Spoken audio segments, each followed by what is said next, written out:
please. Rick Guajardo.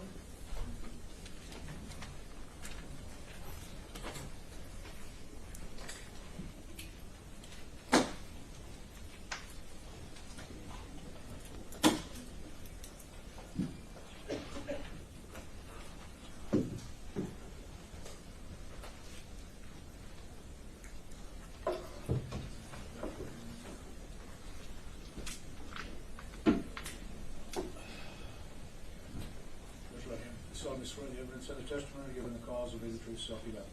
Yes, I do. Have a seat over here, please.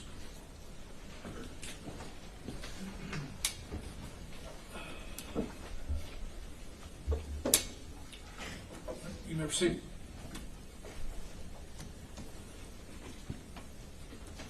Thank you. Would you introduce yourself to the jury, please? Ricardo, Guajardo, Texas Department of Public Safety, Texas Rangers Division. And how long have you been a Texas Ranger? 5 years. What did you do before you were a Texas Ranger? I was a special agent with Criminal Investigations Division for 6 years with DPS. Before that, I was a uniformed highway patrol officer for 6 years. When did you start in law enforcement? January 2004. 2004. Yes, sir. So now you're sitting on over 20 years, is that correct? 22 years, yes, sir. And so has that time been with DPS, or have you been with other agencies also? For 5 years, I was Eagle Pass police officer. I was assigned to patrol a motorcycle and SWAT team until September 2008 when I was hired by Texas Department of Public Safety. And where are you currently assigned? Crystal City, Uvalde County.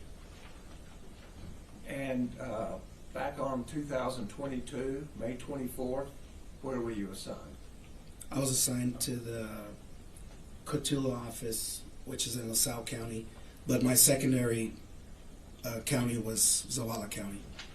So you had two counties. Yes, sir. Okay. And why is it that are all rangers assigned to a county, or how does that work?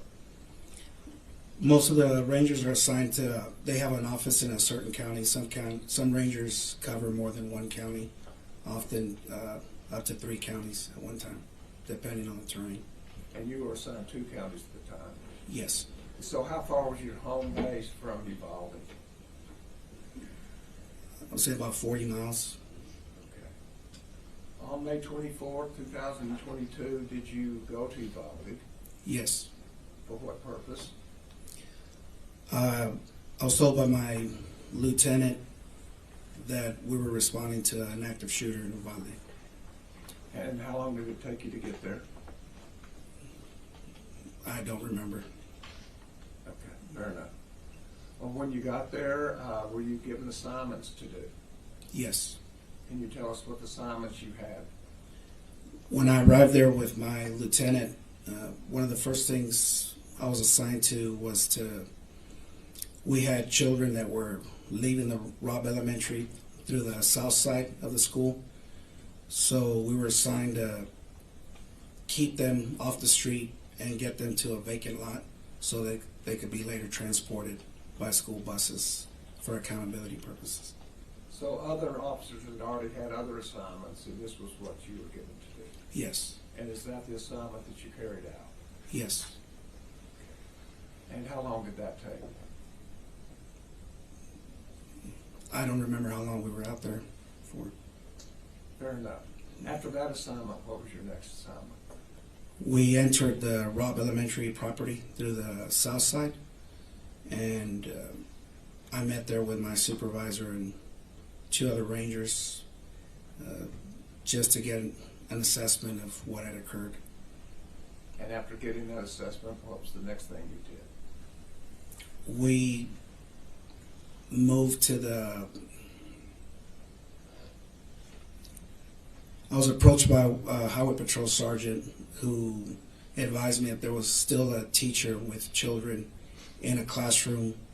So I took a handful of troopers and made my way down a hallway, and we secured that room and safely escorted the teacher and the students off the property. Very good.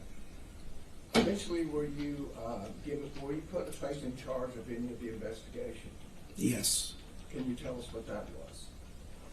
The scope of my investigation was to investigate the officer-involved shooting, which involved the officers that actually made entry into classrooms 111 and 112. I was given the assignment to write search warrants for residents, cellular phone, and a Ford F-150 that had been involved in the shooting. I'm sorry, I heard the first about writing search warrants. What was the second thing? So I investigated the officer-involved shooting with the officers that were involved in the actual shooting of the suspect, and the other assignment was that I was to write search warrants for residents 552 DS Street, 2008 Ford F-150 that was next to the school property, and a cellular phone. Okay. So the Ford F-150, the truck that we've known to be, is in the ditch, is that correct? Yes. And I believe earlier it was referred to that 522 DS, that's where the grandmother was shot, is that correct? Yes. Thank you. Eventually, after securing search warrants and getting that out of the way, did you begin questioning witnesses? Yes. And was it all, what was the purpose of questioning witnesses at this point? To gather as much information as we could as to the accounts of what had occurred at Robb Elementary. And so, how did you develop a list of who you were to question? We started by attempting to identify the officers that first responded, and throughout the weeks and the months of the investigation, we had to view. I didn't view it, but there was audio and video, body cam footage attempting to identify officers in the hallway, so we could get statements from them too. Okay. And so, how did you pick where to begin questioning witnesses? My supervisor brought us all together and basically gave us a list of officers and witnesses and victims on a daily basis.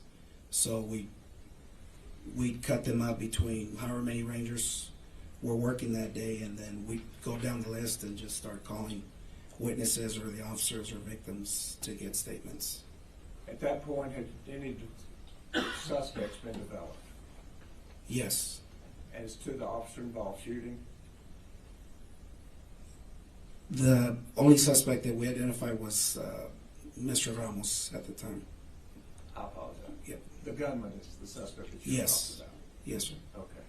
And so, even as to officer-involved shootings, there were no suspects involved at that point? No. It was just general gathering information about what happened? Yes. And did you talk to Adrian Gonzales, this defendant? Yes, I did. When did you talk to him? May 25th, 2022. May 26th? Excuse me, May 25th. So it was the day after this event? Yes. And how many witnesses did you end up interviewing? I don't remember. It was several. We interviewed over the next several months, so I don't have an approximate number of how many interviews I conducted. Was it in the dozens? Yes, easy. And how many Texas Rangers were out collecting interviews? At any given day, we could have approximately 10 or 15 Rangers doing various assignments. We had Rangers coming into the area and then having to go back to their respective areas, so there's no telling how many Rangers we had. We never had an approximate number. It was just whoever they were deploying that was available to assist. What was your purpose of talking to Adrian Gonzales? To gather an account of what he saw, what he heard, and what he was told when he responded to Robb Elementary. When you take a statement, is there any way that you preserve that statement? Yes. How do you preserve the statement? We record it using an audio-video recorder when it's possible, or an audio recorder. And you did that in this case? Yes. And did Adrian Gonzales come in voluntarily? Yes. This was not a custodial interrogation? No. So there's no reason for Miranda warnings or those kind of things? No. And have you had a chance to review that statement? Yes. Is it in completed form, that is, complete from start to finish? Yes. And does it include your entire questioning of Adrian Gonzales on that day? Yes. Your Honor, at this time, the state would offer Exhibit 1038, the statement of Adrian Gonzales. No objection. Submitted. Publish if you like. May we publish it? Yes, sir. And, Ranger, there may be a couple of times where I hear language that may be police talk that I may ask to stop and explain, if you know what that police talk is. Yes. Fair enough? Yes. Thank you.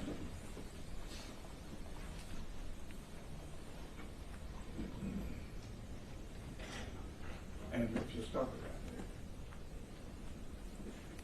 there. Is this the interview that you had with Adrian Gonzales Yes. on the day after the event? Yes. Thank you. May 25th, 2022, approximately 4:41 p.m. We're at the Uvalde DPS office in Uvalde, Texas, 78801. In the interview room is Rick Guajardo with the Texas Rangers. Full Crucia, Texas Rangers. And Officer Adrian Gonzales with the Uvalde CISD Police Department, Okay. What's your date of birth, sir? 5/15/73. And it's Gonzales with an SFD. What's a good contact number for you?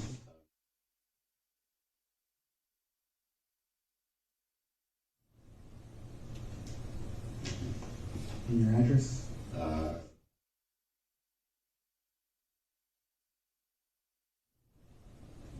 And that's really Studer S.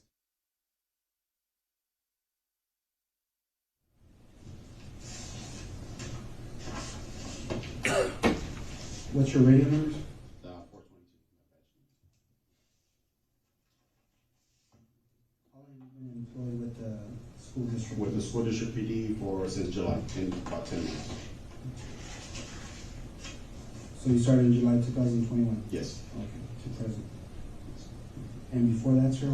I worked for the Uvalde Police Department from 2009 to July 2021. I resigned from them, went to work for the school district. I was about 10 years, 10 months with them. 10 years, 10 months? Yes.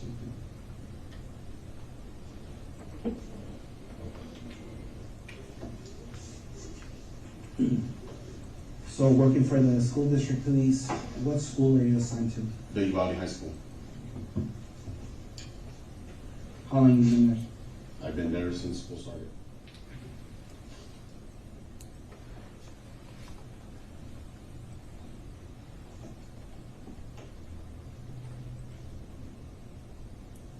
What's your shift? It depends on yesterday I was the 9 o'clock guy to 6 o'clock. So 9 a.m. 9 a.m. to 6 p.m. 6 p.m. And that would have been, well, today I would have been covering Morales School because one of our officers has left the department, so I would have been covering her shift from 8 to 5 today. Okay. But yesterday, 9 a.m. to 6 p.m. you were assigned to the high school? Yes, I was assigned to high school. Okay. How many police officers in the school district police department? 6, 6? and then the female she's getting ready. I don't know if she's officially resigned, but I know her last day was last Friday. I think she's just burning her vacation and stuff like that. So it's 6 police officers, and then what about is that including the chief and? The chief, lieutenant, and three officers at the high school, It's the chief, lieutenant, and then and 3 officers? 3 police officers. Yes. And 3 police officers.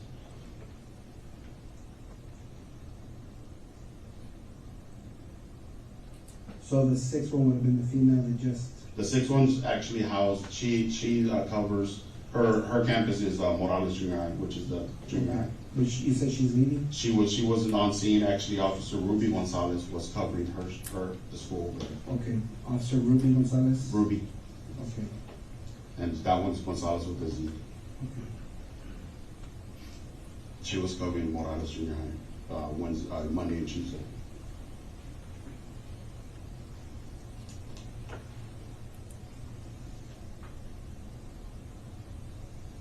Who was assigned to the Robb Elementary School yesterday? Nobody was assigned to Robb Elementary No School. officers, no assigned.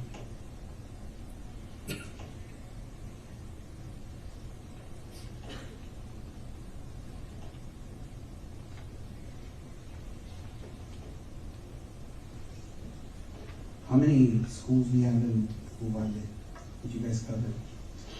Uvalde High School, Mm-hmm. Uvalde Morales Junior High, Flores Elementary. Mm-hmm. We have the Dual Language Academy, which is Anton School. If you actually look it up, it's Anton School. Mm-hmm. Robb Elementary, and then we have Crossroads, which is the kids kind of, they work at their own pace, you know, to get their GED or their diploma and things like that, and for expecting mothers. And then we got a campus on at Batesville Elementary. Yes, and Dalton Elementary, which is our pre-K and kindergarten class.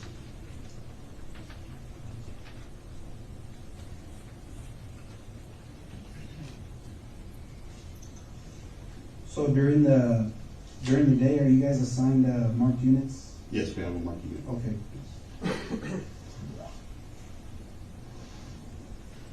They're actually we take them home. Okay.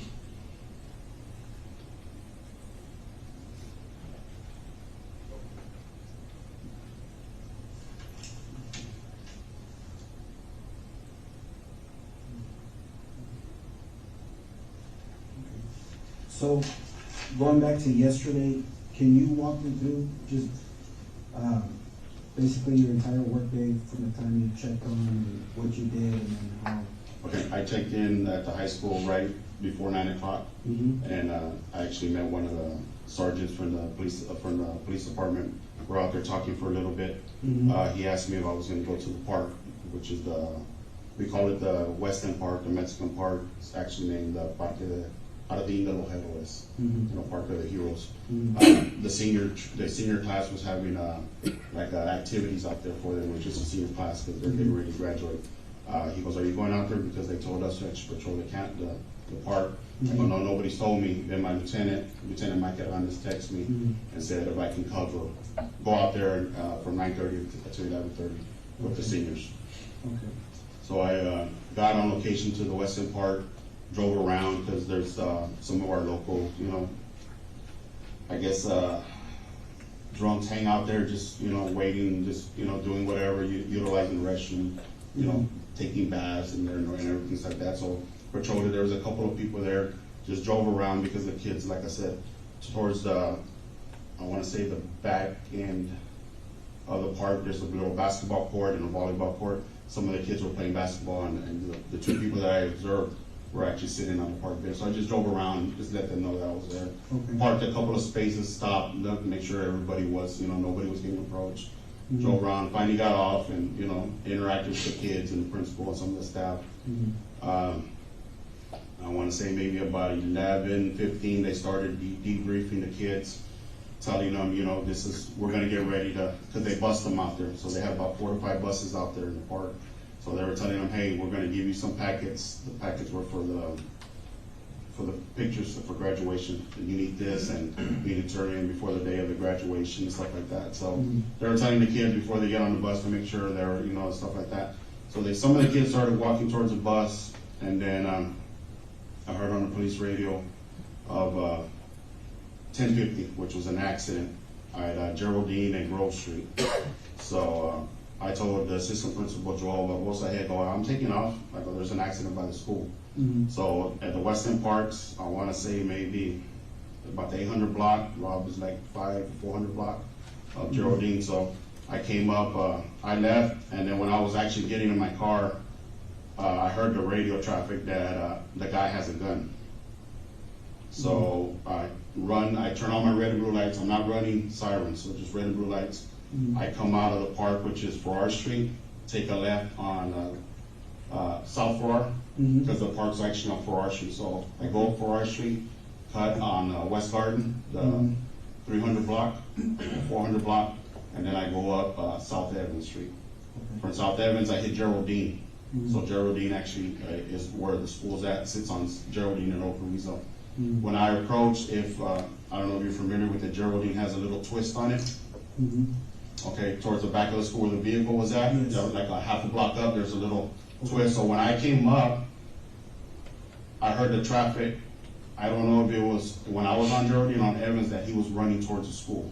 Okay. So there was no clothing description provided. So when I came up, I saw people at that curb, like standing looking towards the school. Mhm. So when I came up to school, I observed the truck inside I could say a bar ditch, but it has like a concrete Mhm. where I guess the water sits, so doesn't sit, so it flows. It was sitting in there, and the rails were all broken up and stuff like that. So when I came up, the actual back gate, the teacher, I guess it's a teacher parking lot. There's a teacher parking lot towards the Old Carrizo, and there's a teacher. I guess the teachers that have classrooms in that where the shooting happened parked there. Okay. But there's a gate. It should have been closed. It was wide open. Mhm. So when I approached, I actually saw a lady in a peach, maybe orange t-shirt running. Mhm. You know, I didn't know it was a lady or not. I knew it was a lady after I made contact with her, but I saw her, went to her because they said they were running towards the school. I was going over there towards her. No sirens, just light, red and blue lights. I see her fall in a dust of cloud.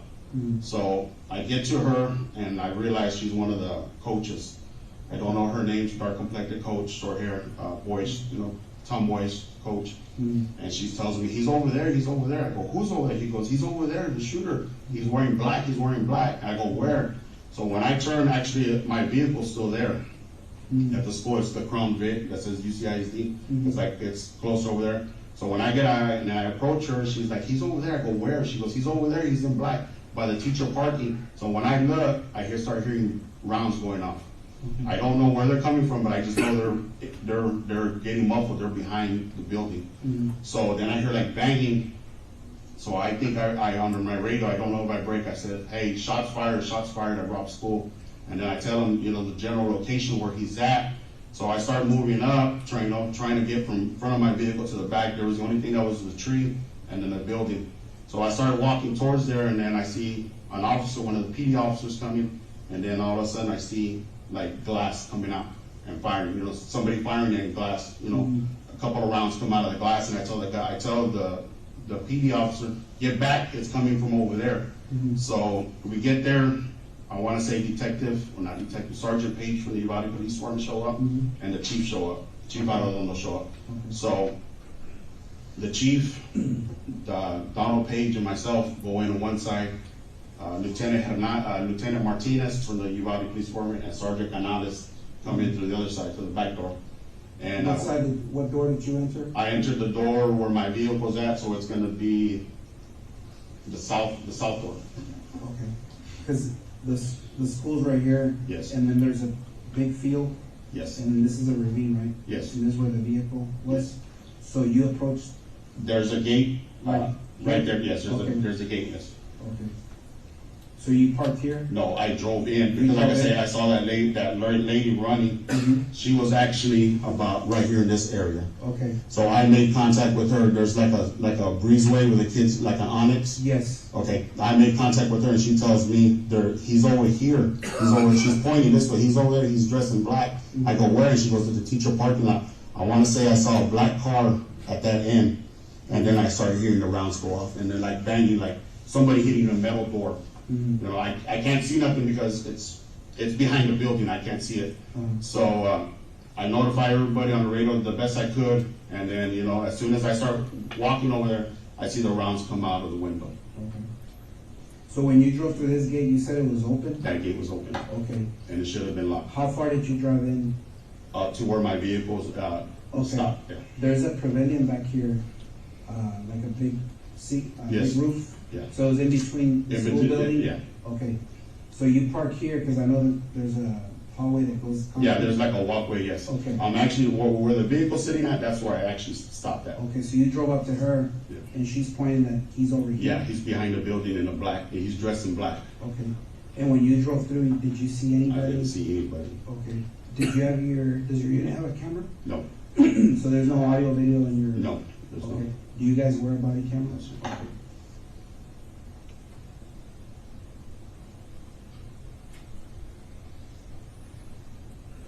What unit number is that? Unit 44.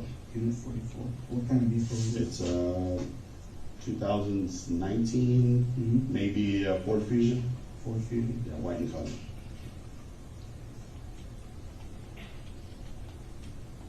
Okay. So you drove up to her, she's pointing this way, and when you're talking to her, that's when you start hearing? Yeah, she said, he's over there. I go, where? She goes, he's over there by the teacher park, by the parking lot. And then she goes, he's dressed in black, and then I hear the rounds go off. Okay, because there's a door right here, right? Yes, there's a Building's door, school? yes. All right. There's And actually a door. windows There's here? and then there's a side door right there. Here? Yes. Okay. That's where we made entry with the chief and Sergeant Donald Page. Okay, so you and Paige came through here, okay. And I want to say Lieutenant Martinez and Sergeant Canales from the PD came in through that back door because we were facing This each one? other. Yes, Okay.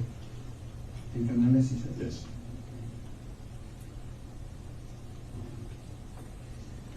Chief Arredondo was with us on our end. When you said you heard gunshots, would you believe to be gunshots, and you Yeah. saw a window? Like glass sharp, breaking? yes. Coming, now was it on these windows or these windows? No, it was actually on these windows. On these windows? Yes. Okay. When you saw that happen, where were you? I was, So at that point, did he point to a spot for you? Yes. And which windows was he talking about? He was talking about the windows on the east side of the main hallway where the shooting occurred, of rooms 111 and 112.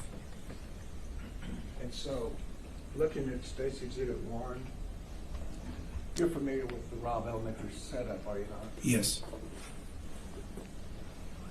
If this is the fourth grade wing, which windows was he speaking of? He was speaking about these windows on the east side of the building. Did he saw shots coming out? Yes. Thank you.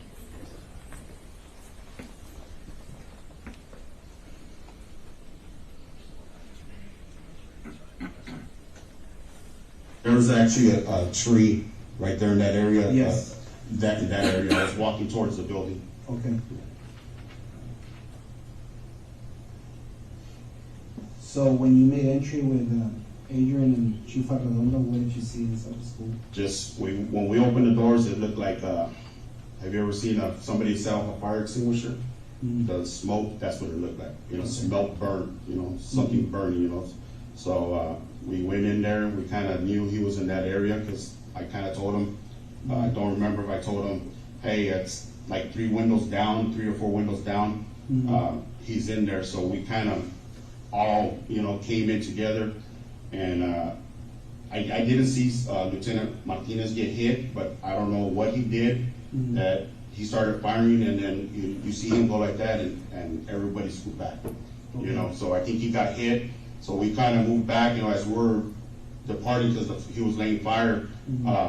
When Donald Page stepped back, you see a piece of the sheetrock come through, a round come through. So we back up, and Page is yelling at Javi, hey, are you hit? Are you hit? And I see Javi holding his inner thigh, and he goes, yeah, I'm hit, but I'm good. So they walk out, and we walk out. Okay. When that's Well, you going know on, what? Sergeant Coronado was with us too. Coronado? Yes. He's with the UPD.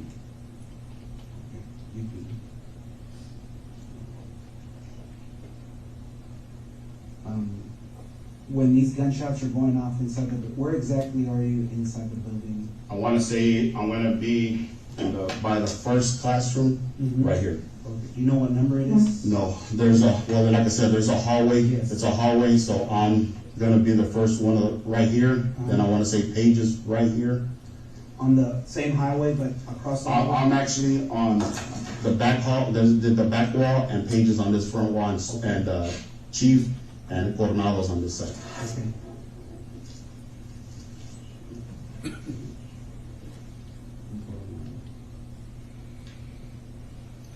And while you 4 gentlemen are here, where do you think the shooter's at? I know there's a hallway that goes this way, right? Yeah, that's going to be further more to the end over Okay. here. Yeah. All right. Is there another hallway that comes down this way? I know it runs from that back door to the front. There's a door over here. Okay, that long hallway? Yeah.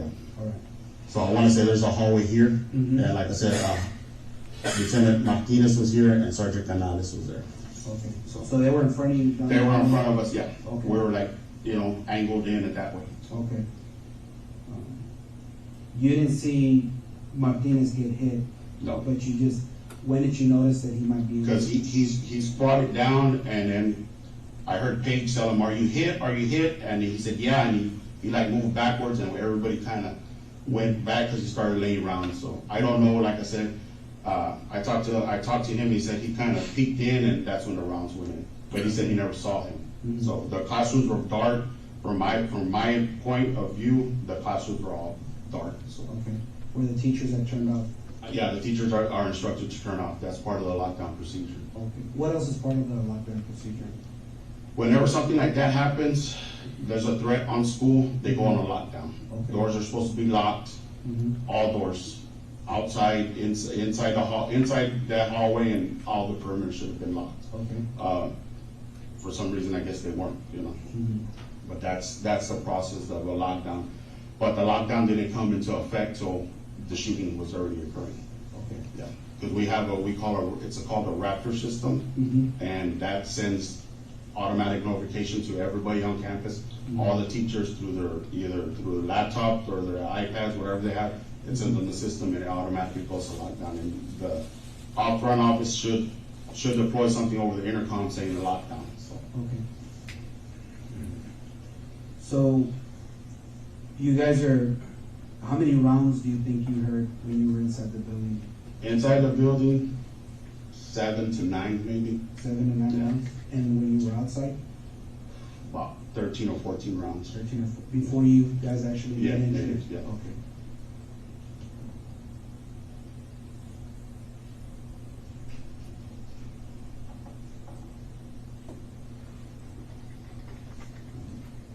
So after Martinez gets injured, what happens right after that? We scoot back and I think we call for the SWAT team to come in. Do you remember who called for the SWAT team? I don't know if it was me or Sergeant Coronado, because we couldn't break in the restroom, we couldn't break in the hallway. For some reason, our radio repeatedly don't break inside the buildings, none of the buildings, school buildings. Okay. So I think we called them while we were outside. So the four of you, Donald Page, yourself, Chief Arredondo, and Sergeant Coronel, did you exit the same Yes, exit door? the same door. And where did you guys go after that? We held perimeter right there at that door. At the door? Okay. Do you know where Martinez and Canales went? No, I don't know. I couldn't, Okay. they were out of my view. The last time I saw them was when Paige was asking Martinez if he was hit, and he goes, "Yeah, I'm okay, I got hit, I'm okay." Mhm. They're in that hallway right But there. you could just hear them coming down? I can see them. Okay, We you can see them, yeah, you can see them. Yeah. About how far are they from you down the hall? Maybe 50 yards. No, that's just wrong. About 25 to 30 feet, 25 to 30 yards 25 to 30 Yeah. yards down the hallway? down the hallway. Okay. They're in actually the hallway that runs from that back door to the front door. Okay.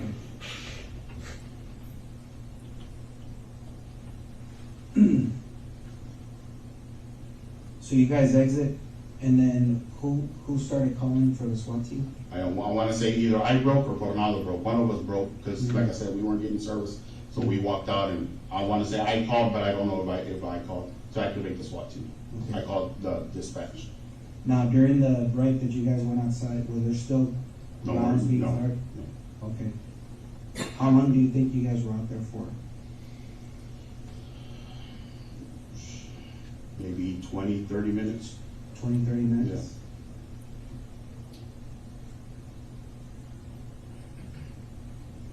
Was there radio traffic going back and forth? Yeah, there was a lot of radio traffic. Okay. I know one of the traffics I heard somebody said, call as many agencies as you can. Okay. But you don't recall who it was? Okay. Now, during those 20 or 30 minutes, you said you heard 7 to 9 rounds while you were approaching the building, right? That's when the glass is breaking that you said on this side? Yes. Okay. And then you went Don't inside. 7 around 9 inside. Inside? Yes, outside was You more. heard 13 or Yeah. 14 on outside? Yeah. Okay, all right. And then this was inside? Because I know Chief out of Arredondo stayed close in the hallway, and we're trying to, I remember talking to, I wanna say Officer Salcedo, and there was a trooper, a female trooper that was with them, and I told them to stay where they're at because, glass, you know, they were shooting out the window. And, if you look from that window that's broken, there's a hallway, classroom hallway, and then there's another one. And I wanna say Lieutenant Hernandez came up there, and I told him to keep the other hallway clear, because that had a straight shot, you know, line of fire, you know, so nobody, you know, nobody else, none of the blue guys can get hit there. So I told him, you know, keep that area open, so. Okay. When you come back outside and you guys radio for the SWAT team and you're requesting assistance, you guys were out there for 20 to 30 minutes. Was there any more, did you hear any more gunshots? No more. So everything just got quiet? Quiet. Was there teachers running out, or could you see any students in the hallway? No. Okay. So initially, when you guys made entry, the No. doors were closed, The you saw doors lights were off, yes, lights were off, yes. no kids were, No kids were running around. Yes. The thing is, on the lockdown, it's everything quiet. They hide, take cover, and complete silence. You know, we teach them, you know, if they have cell phones, you know, turn them off or silence them. Mostly the older kids, they'll start texting family, so that's kind of one of the things that we preach in the in-service, because we teach this program in the in-service, you know, that, hey, the secure, the hold, and the lockdown, you know. So, yeah, and that's on our Raptor system. It's like I said, every employee at the school district is required to be on it. That way they can, you know, they can be outside and the coach can hit that alarm and put that whole school on lockdown and not do anything, you know, can just be there because they have first-hand knowledge of what's going on. Okay. If they're outside, the coach can actually get on that Raptor system and lock down the school from his location. He doesn't have to call the main office or the principal, say, hey, we're gonna go on lockdown. He can lock it down and everybody, it's a mass text, it'll get a mass alert. Your phone bill goes off and it gives you an alert. so any faculty member, police officer, any employee? Any school district employee can set it off. Okay. Yeah, it's on school, the Uvalde Police Department, the Sheriff's Department, none other than have access. You have to be a school employee to have that, so. So what happened after, you guys were out there 20, 30 minutes, what happened after that? Just the radio traffic back and forth. I went and checked on Officer Ruben Reese because he told us that his wife called him, Miss Mireles, and that she was hit and she was dying. You went to go check up? I checked on him. He was in one of the back of patrol. I want to say Lieutenant Vargas's unit. He was sitting there with Lieutenant Hernandez. I was trying to, you know, calm. Because he had already gotten. Because he got a call from his wife and Detective Rodriguez and Lieutenant Hernandez. He tried to make entry and they held him back from going in. And they took his pistol, his duty pistol away because he wanted to go in. So after he received that phone call, so they actually had to take his gun away and sit him down. So What happened after that? I want to say we started pulling kids out from the first classroom. If you look at on this side, there's the first window. We opened that window and we pulled kids out. Okay. And what we did, we pulled kids down. We just told them to run. Okay. There was officers there and maybe some family members. They were running too. Okay. And then we came to this one, and I want to say it was myself, Donald Page, and I want to say I just know his last name Gonzales. He's a border patrol agent. He broke that window. Okay. And once again, he showed you on a paper which windows that they were evacuating the kids. Is that Yes. correct? And which windows were those? Windows on the west side of school. On the opposite side of where you Yes. saw the glass breaking out with the shots fired. Yeah, it was these windows to these classrooms. Thank you.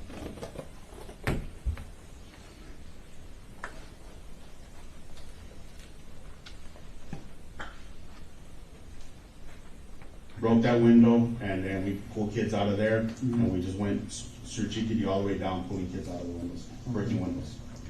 When you guys were pulling kids out, of the classrooms to the windows, did you notice that any of the kids were injured? No, none of the kids were injured, yes. No. So all of the kids that were on these windows, they were removed safely? They were removed safely, yes. Okay, and they were taken to the front of the? They were taken towards that gate where, Okay. that I came in from. Okay.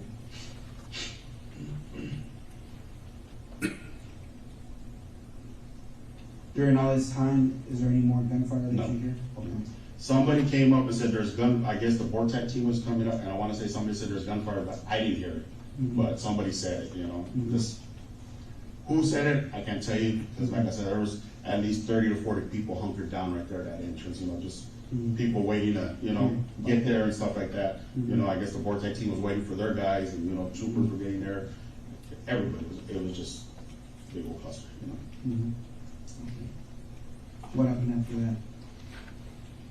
After that, I guess the Vortex team got there, and I want to say I ran from this location. Mm-hmm. There's another part of the school here that runs a fence line. Yes. I ran there, and I went and got some master keys, Okay. Canadian master keys to the classroom. Who did you grab them from? Cubish, I know he's one of the mains guys, one of the second guy in command with the mains. I know his last name is Cubish. Cubish. Yeah.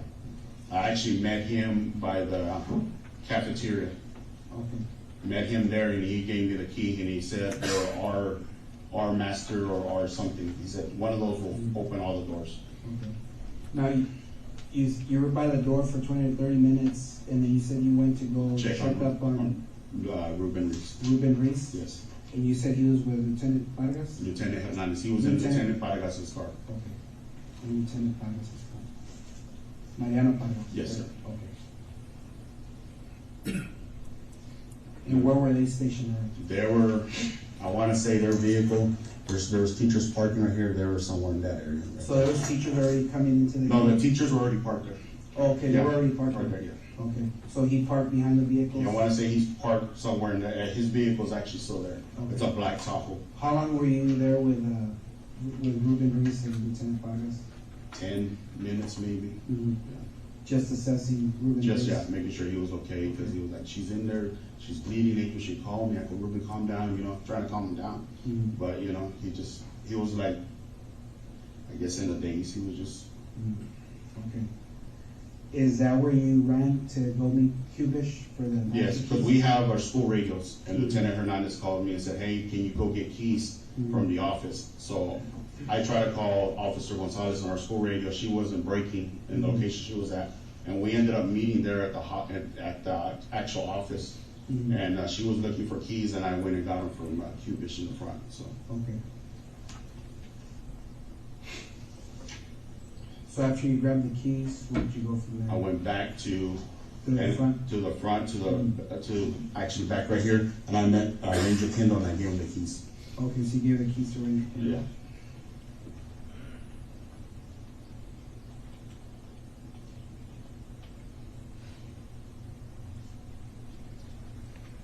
Okay, what happened after that? They made entry. Mhm. Before they made entry, we're there, we set up EMS right there at the door, at least 3 or 4 stretchers. Mhm. And then I grabbed some gloves, and they made entry, they said it was clear, and they started pulling bodies out, and we started, Mhm. you know, pulling kids out. During this whole time that you're grabbing the keys, did you ever hear any gunfire? No, So the last time you heard gunfire was when you were in here yes, when Lieutenant Martinez got and you here. guys pulled back Yes. to the rear? Do you remember who was with Ryan Kendall? Do you remember? No.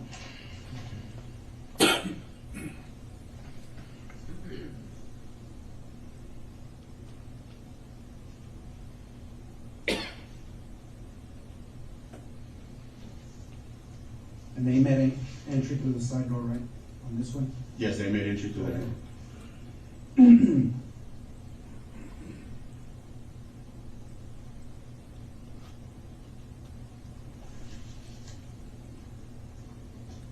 How long do you think they were in there for? I was in there for maybe 3 or 4 minutes, and then they started pulling everybody out. One of the border patrol agents said only medics are allowed in there, you know, to work on kids. And when I walked out, they were working on missing it, that's right there at the door.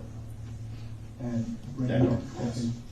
So when Kendall made entry with the team, did you go in there with them? No, You didn't? No. You stayed on the outside? I stayed outside with the EMTs, Okay. myself and Detective Rodriguez. Did you hear any more gunfire after that? I heard maybe 2 to 3, Mm-hmm. and that was it. Okay.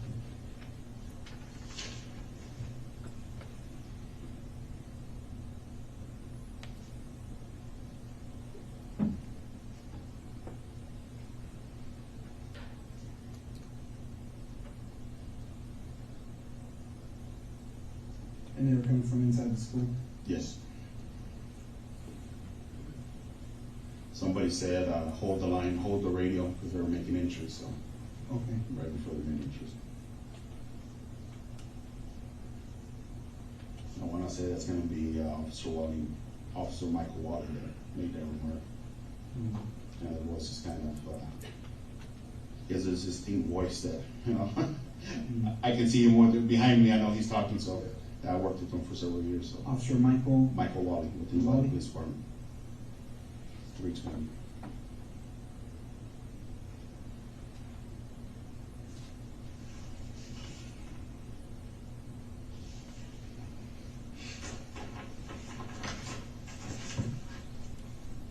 When they made entry, you stayed by the door, and you said, did they return to the door and start handing you kids, or did you go back in? No, we actually went in and, I actually went in and tried to see if I could help, but they were just dragging bodies out, you know, taking kids out and stuff. Who did you go in there with?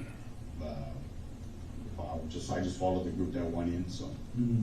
that nobody in particular. So I can tell you right now, I was probably the only CISD in there, besides Chief and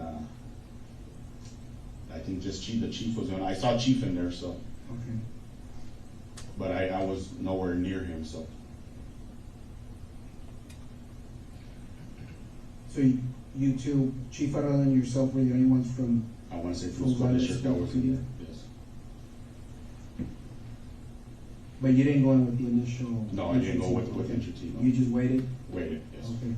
Did anybody come back to open the door, or say it was clear, or anything like that? They cleared the building, and then I remember giving somebody the keys because they wanted a secondary search to clear the rest of the classrooms. Okay. So I know the guys that cleared the hallway where they made it, the hallway that they came in through. Mhm. I gave the keys to the guys, and they cleared those. Or I gave mine to Chief Arredondo.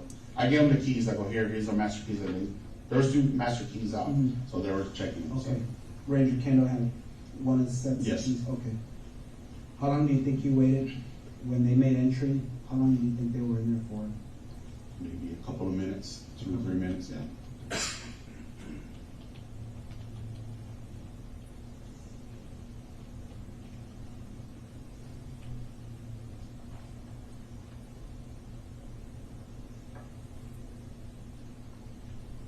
Before the initial clearing, right?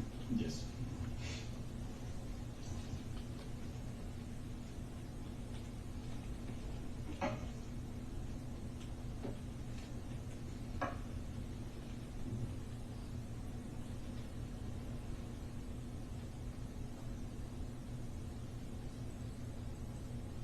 Did you ever fire any rounds No, sir. during that conference? Okay, so you didn't fire any rounds? No.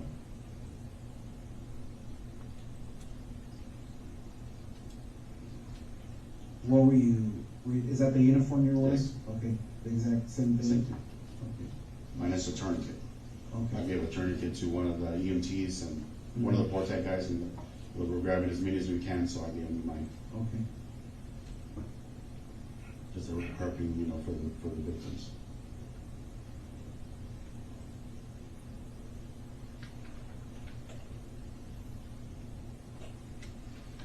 When you were approached the school, are you guys issued a rifle? No, sir. We don't So, have rifles. just your sidearm? Just your sidearm. And is that issued, or is that? That's an issue. Okay, what kind of? It's a Glock 40 Mm-hmm.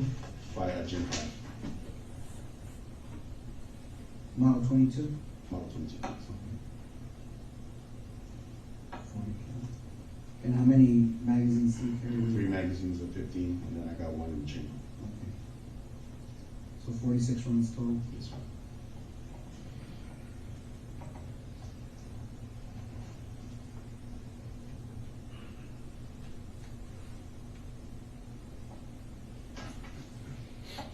During the entire course of when you first drove in and made contact with the female coach that fell, and then she's giving you direction of where he's at, she never gave you a description? She just said he was wearing all black. He was wearing, All okay, black, so yeah. she told you he was Yeah, wearing all black? he's over there, he's wearing, by the parking lot, wearing all black.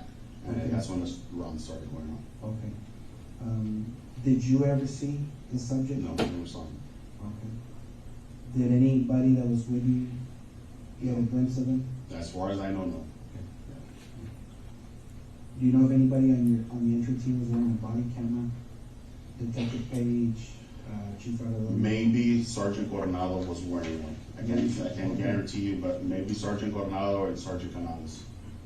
Because Sergeant Page is the sergeant of, I guess he does internal affairs and stuff like that, and the hiring and stuff like that. So I don't know if they carry, him and Lieutenant Martinez, I don't know if they got a body cam available. And they're both with With the Uvalde PD? Police Department. Okay. That's what's But Sergeant Canales and maybe Sergeant Coronado may have body cams on.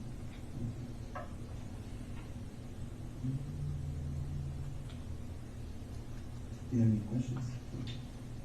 No, I'd like to just clarify something, that way we're all on the same sheet. So, when you come up here, right, sir, Yes. you never see that individual anywhere? Never see You've him. never seen him No. drop in? No. Okay. And as you're entering that door, right, you're hearing gunfire, correct? No, we never entered this door.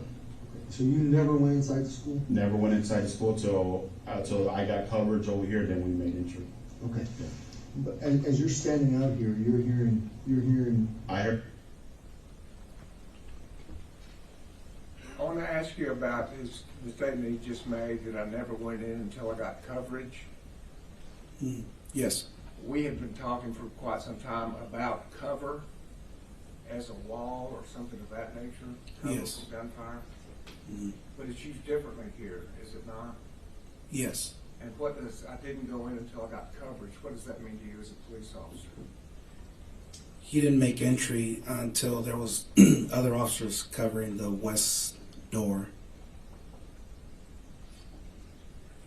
So coverage means other officers Yes. covering for you. Yes. And he didn't say west door, is that correct? He just said coverage. Yes, that's correct.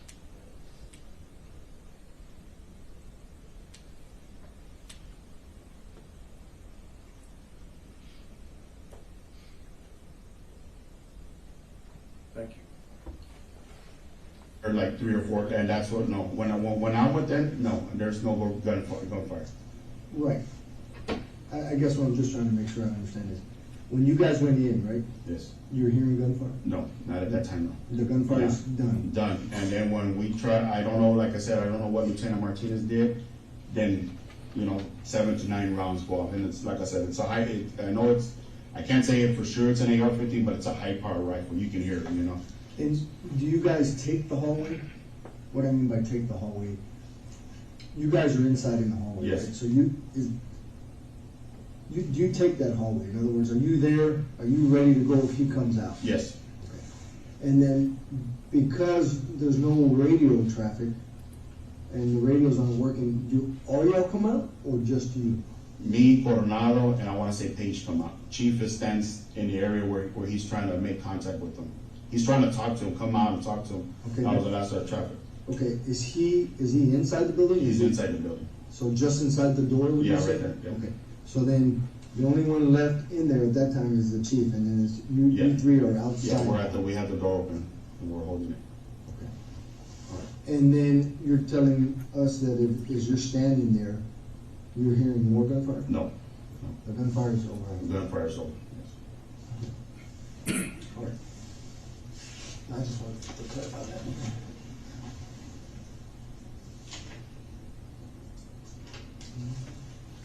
Your dispatch, will they have audio video recording? They should have radio recording of it, so, Or you would come out and say, yeah, I know you mentioned that you call for backup? yes. And I want to say I think Lieutenant Vargas was the first unit I saw, and I told him to come to me, but he, went the other way, and then Sergeant Page came up to my location.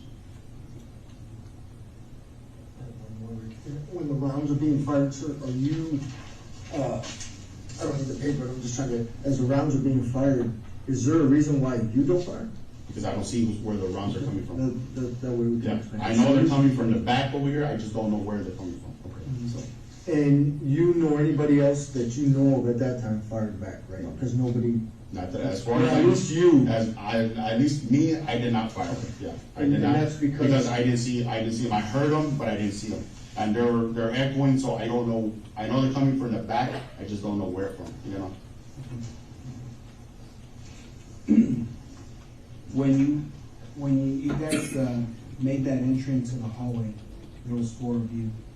Did anyone in that group of 4 say, hey, we need to go down this hallway and we need to find this shooter? No. No? Did you think about that, or did it ever cross your mind? It did cross our mind, you know, but Mhm. we just never, nobody ever made, you know, we were just covering each other, you know, that's what basically what we're doing. You know, holding, you know, covering Chief and covering Paige, and then, you know, Guajardo covering us, so. Mhm.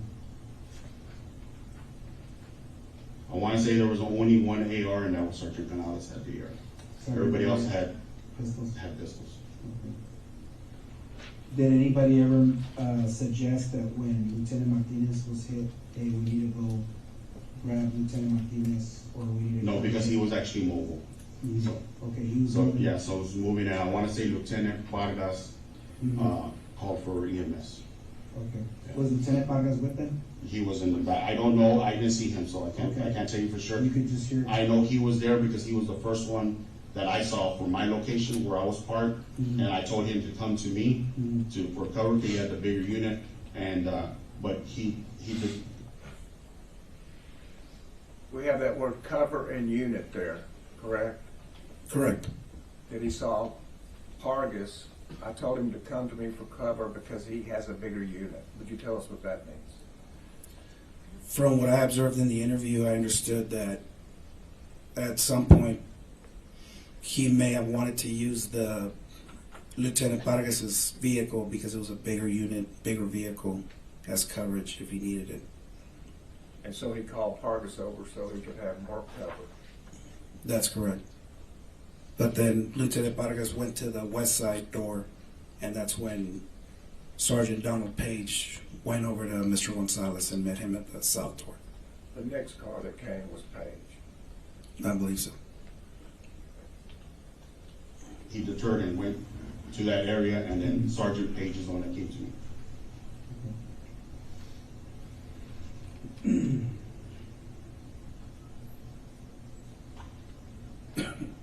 And of course, you know, because it's a lockdown, there's still kids Yes. in the classrooms. So that's our concern. Do we fire, and do kids get hit? So we don't know the status of it. I try to call the office. I know when I was out there and seeing that the kids were in class, and they kept telling me that there was kids in that classroom. Mhm. So when we came out, went through the school radio. Now, when you hear the gunshots inside, do you hear any screaming? No, Do you hear any teachers calling for help? no, nothing. By the time we went in, it was quiet. So I don't know, like I said, if they were injured or they were doing what the lockdown is, keeping quiet, so. Mhm.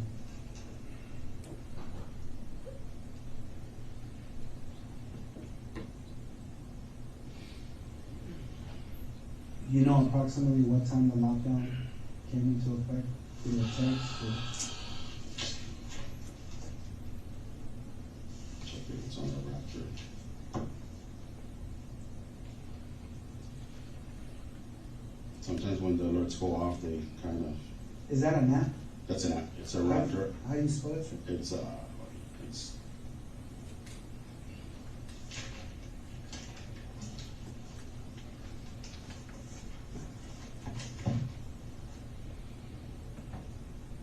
A1132, A1132, and Raptor is R8, Mhm. let's see. Oh, that's it right there, so. R alert. R alert, yeah. And you said at what time? 11? 11:32, the school goes on a lockdown. Doesn't give me, the teachers can message and stuff like that, say, say one of the teachers, hey, I sent, John Doe to the counselor's office. Does somebody have them, and whoever, the counselor can respond, yes, I got her. Or some of the teachers say, So it's a mass? it's a mass, yeah. All the teachers are required to log in and set up an account, you know, to their school, so. Okay. And just to be clear, there was nobody assigned to Robb Elementary on that day. Nobody was assigned to Rob. Is that a normal? Yes, that's a normal. Okay. And And usually we have an early guy, the early shift is from 7 to 9. From 7 AM to 4 PM. okay. Okay, that's the early person. The early person does the rounds outside of the high school. Goes and visits the other campuses in the morning. So there is not one school There- that has a permanent officer, as far as you know, here in Uvalde. The only one that has a permanent officer that she's stationed there is Officer Flores and ourselves. We're at the high school. That's our home base. So, but there's days that, hey, you need to go, you know, the traffic, hey, there's a pursuit coming in. Go stand by Rob, or go stand by dual language. We don't get involved in the pursuit. We just make sure nobody comes in and out, because sometimes they just put the campus on secure. On a secure means that if you're inside a building, you're free to move within the building, but nobody outside the building. You know, on a lockdown, everything, lights off, everything out of sight, you know? No communication, no nothing. The teachers are prompted, the principal's prompted to have a password with the teachers and only share it with the teachers. And when he comes on to that intercom, he'll say, okay, password so-and-so, we're good, the secure's been lifted. But he also, the administrators, whoever sets that alarm, can put the school off of lockdown, can close it, so. And does Uvalde ISD PD have non-commissioned security guard at any of the schools? We have a security guard at the high school, Non-commissioned? non-commissioned. Just, He's just a security, that's his, yeah, he's part of the school district PD, but he's just a security guard. And all he does is basically man the gates, and we'll utilize it for security at the local football games, basketball games, whatever we need, so. He has our authority, he just doesn't have the arresting power, so, does it carry a weapon? no. And who's answering? That's gonna be Chris Sanchez. And he's always at the high school. He's always stationed at the high school. That's his campus.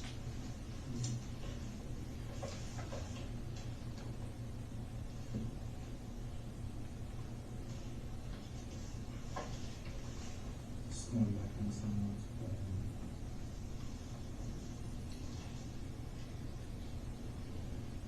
So you've been assigned to the Uvalde High School? Yes. Correct? On that particular day, or that's your normal? That's my normal campus, yes. From 9 to 6? It Is that depends. considered- Okay, Well, that could because- change? Yeah, because we have the early shift, which is 7 to 4, Mhm. and then we got 8 to 5, and then we have 9 to 6. How often does it change? It changes every week. Like Okay. this week, I would have been the 9 to 6 guy, so Okay. next week I would have been the 7 to 4 guy. Oh, okay. Yeah. So it goes backwards? Yeah, it goes, yes. And the only ones that actually utilize that shift are Officer Ruby Gonzales, Officer Ruben Reese, and myself. The lieutenant usually comes in at 8, chief comes in at 8, and Cecilia, Officer Flores, who's stationed at the Morales, she comes in at 8. Okay. Sometimes, we've had an incident where the traffic control at Dalton, the principal refuses to put somebody out there crossing guard, so we do that. So lately, it's been since I think after the holidays, the 8 o'clock guy comes in early and does the traffic control at Dalton Okay. from 7 to like 7:45. Okay. So we do that, and then we go to the high school. Okay. Are you allowed to leave the high school? Yeah. To go patrol? Yes, Say, I yeah, want to go to the junior yeah. high? And then what I was saying, the early guy, the 7 to 4 guys, does the early rounds, visit all the other campuses, and then the late guy visits all the campuses, so. Okay. Unless there's something major going on, and like I said, sometimes all 3 or 4 of us are have something going on, we're all working something together, So there's not, sometimes we don't do rounds, because we're housed there with the administrators, so. Where's the main office for the school district? The police main- department? It's gonna be there at the Uvalde High School. At the Uvalde High Yes. School? That's your main office? Yes. And it's gonna be number 1 Kyle Trail. Number 1, Kyle Trail? Yes, sir.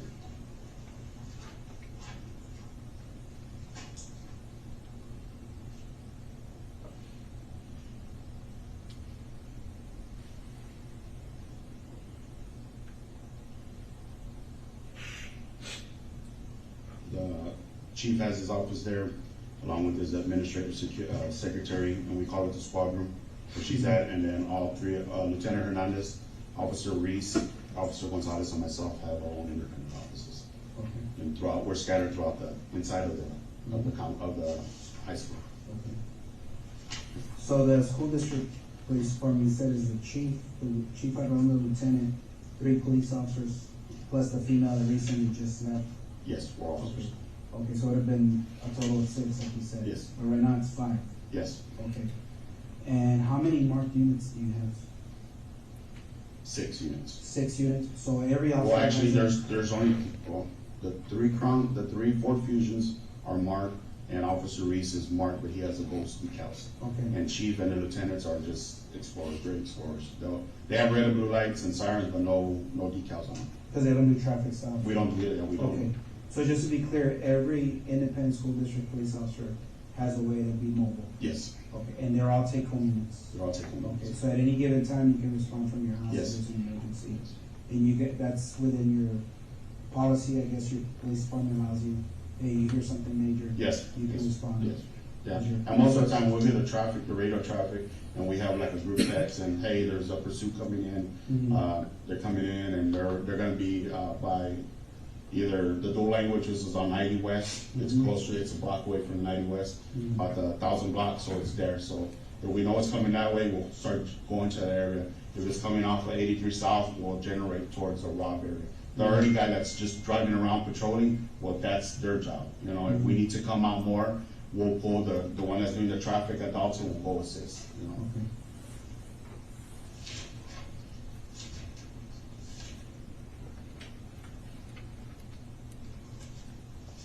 Going back to when you and the officer were breaking the windows here by the teacher parking lot, Yes. did you notice that there was anything on the ground? Anything that No. someone may have dropped? No, not until after the fact, somebody says that, hey, there's a bag there and it's full of AR magazines, but which officer said that, I couldn't tell you right now. Possibly wearing green, maybe the camouflage, I don't know, to tell you the truth. Okay, So, all right. But it was after everything, kids were getting yeah, evacuated? yeah, kids were getting evacuated. And the last classroom, I was closer, I was checking on Ruben again, and I was more towards the back. So, their kids were running, so I was just telling them to go run towards it. When you guys were over here on the last That classroom? one of the last classrooms, yes. Okay, because they were pulling them out of the window? Yes. So you kind of guiding them? Yeah. Hey, run this Yeah, way. on that last classroom, I was kind of further back and I was guiding the kids out. Okay. Yeah. Do you remember how many windows you guys cleared? How many classrooms? I wanna say 4. 4? I say 4, you know, but it could have been more. Okay. And I'm not looking for a precise number. Yeah, no, I wanna say 4. Okay, We opened one and I wanna say I observed them break 3 windows. okay.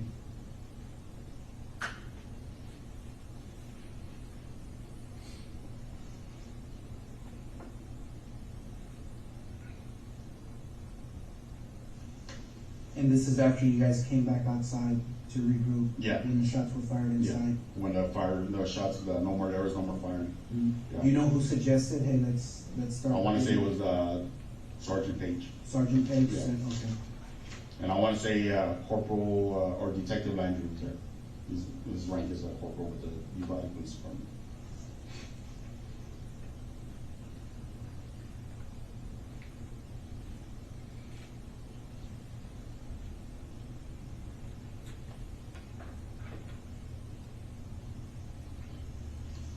When you guys were doing this, did you ever see Lieutenant Martinez or Canales outside? No, Right. I know, I heard the traffic, like I said, Lieutenant Vargas called for an ambulance to have one of the officers check, Mhm. and he got checked out, and I guess he came back and joined the crowd, so, Okay, but like, by then, it was massive, you know, there was officers everywhere, so. okay. So you exit, you're standing by the door, right? Yes. And then how many minutes go by before you guys start evacuating the kids, opening these windows? I say maybe 15, 20 minutes we're out there, Mhm. and then we started pulling kids out, about 5 to 10 minutes after that. Was that before or after you went to go check up on Reese and Lieutenant Vargas? Because he was in the unit, right? With, He was inside Lieutenant Vargas' unit, unit. yeah. So did you clear the classrooms and then go check on Reese, or did you check on him first? and then- I wanna say we cleared some of the classrooms first, and then I went to go check on him. Some of the classrooms? Well, yeah, because then I went to go check on him after we cleared two, and like I said, the other agencies started clearing them out. Okay. So, So when you started clearing these windows, how many officers do you think are in the area already? Is it more than just you four? oh, yeah, there's Okay, at least 40 to 60. okay. Yeah. So there was plenty of Yes, officers yeah, yeah, to help, yeah. and you went and checked up on? Yes. Okay. I wanna say I helped with two of the, one window was like I said, the first classroom, the closest one to that door, back door. That's the one we opened, and we were let kids out, and I actually pulled the curtains. The teachers have curtains, I pulled the curtains up, the kids were getting tangled up. Okay. And then the second one, when they broke it, Okay. they broke it with a baton. Mhm. I wanna say it was, I wanna say he does undercover work for the Border Patrol. His last name's Gonzales, maybe Louis Gonzales. Mhm. He's a special agent. He's always, he's always driving an Impala. That's why I know who he is. Okay. And then Coronado started breaking with the baton, and remember pulling the kids out because the glass was broken. And then that's when I kind of went towards Ruben to make sure he was okay. Mhm. And then, like I said, I was further back with Lieutenant, and Lieutenant, he was inside the vehicle. Mhm. And then that's when they started pulling more kids out, and I just started guiding them. Okay. And the vehicle's right behind the teacher parking lot? I wanna say the teachers are parked there, and I wanna say maybe one or two rows of teachers, and Lieutenant Vargas' vehicle's there. It's a black Tahoe, all Okay. blacked out. All right, I don't even think it has decals on it, okay, and it's an older model Tahoe. all right. Commissioner Young? No? Is there anything you wanna add, or something you think you might wanna know? And now that I can sit back, I went tunnel vision, like I said, with the lady that was running. Like I said, they said they were running to the school, and that's where I saw, Mhm. and, You locked in on her? I knocked in, that was my mistake, but it's just the adrenaline rush going, and, shots fired and stuff like that, so it's just, because on the radio it said there was a lady shot in the head on Diaz Street, which is 2 blocks down, but I didn't know that the relationship on that, so. Okay. So that call came in, That call came in when the accident came in, okay, yeah. was it a few minutes apart? I wanna say it was within a minutes of each other, Okay. I wanna say the first call came in of 10:50, Mhm. a guy wrecked into the bar ditch. Okay. And then a call come out that he had a gun Mhm. and he was running towards the school. Mhm. So, and then they say, hey, there's also a lady shot in the head on Diaz Street. She's been Mhm. shot in the head, so. Okay. Okay. So at the beginning of the interview, that 1050 that you're talking about, was that the pickup truck? That's a pickup truck. That they're It was calling a in? brown in color, almost Okay, like so that's why you're responding to Yes. Robb Elementary Yes. School? Okay.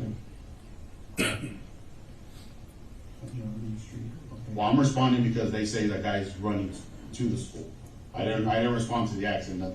That's a PD traffic. I'm going over because they say the guy's going to the school and has a gun. Okay. Yeah, that's where That's I'm what going, you- that's what I'm responding to the school. Okay. So from that bar ditch, he would've went into this gate, correct? Yes.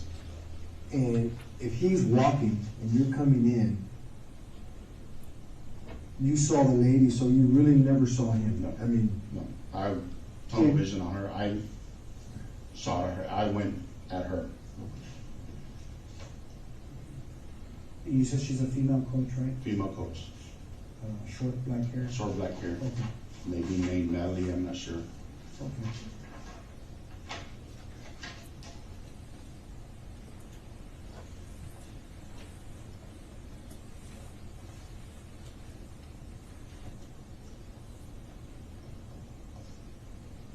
And she was wearing like a peach, maybe orange shirt, Mhm. maybe khaki shorts, white Mhm. shorts. I can't. Okay. Yeah. But once you made contact with her, she kept telling you Yeah. he's running this way? He's over there and he's by the teacher parking lot. He's Mhm. wearing black, and then that's when the shots started going. But I never saw him. So really, when you and now, so now I'm starting to understand that, so this is the building, right? This is the school. And teachers park like this, facing the wall? Yes. Okay. Some You going, said- some in reverse, some are Okay. facing forward, yeah. So they could be facing this way, Yeah. that way, I whatever. wanna say the last vehicle was a black vehicle. Black, okay. And you said there's 2 rows? I wanna say there may be a second row. There might be Yeah. a second row, pretty spaced out? Yes. To give these Yeah, people maybe. because I think, I'm assuming- I think the only, and like I said, I'm just, I'm not saying for sure, but I think only the teachers that are housed in that back room In this building? and that building are the ones that park there. Okay. But on occasion, you remember seeing that there may be a second? Yeah, there may be a second row. Yeah. So the fence line runs something like this, and then here, the horseshoes. Yeah, for the right school here, buses. like the half moon, and then the fence comes down this way, and you have let's call it a culvert, that concrete Yeah. drainage ditch? Yes, Okay, and the truck's facing this way, right? the actual front of the truck is Yes. facing, southbound. Southbound? Yes. That Yeah, way? yes. Okay, the tree line? Okay. And this gate's wide open? Yes, that's the gate I come through. Okay.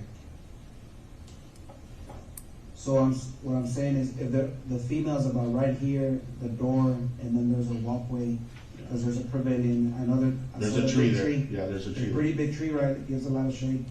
I wanna I saw it say, yesterday, so. there's 2 trees, there's a tree more closer, I wanna say there's a tree closer to the basketball court.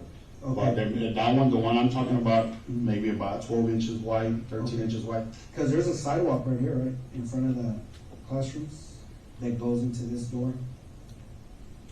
A sidewalk, Or is there trees here? there's trees there. Okay, and then you got vehicles. Vehicles. So you come in, you hear there's a subject running Yes. into the school. Did they give a description? No. Just, She gave me the description. she gave you the She- description, yeah. or the radio? No, didn't take care no of it? description. So when you're coming in, you notice this I vehicle see the crashed vehicle, out, yes. and then she's wearing orange or And she's, peach. yeah, So you drive in all the way up here, right? yes. Do you think it's possible that maybe when you were driving up, the subject could have been behind cars and He trees? could have been, like I said, But you never saw it? I never saw him. Okay.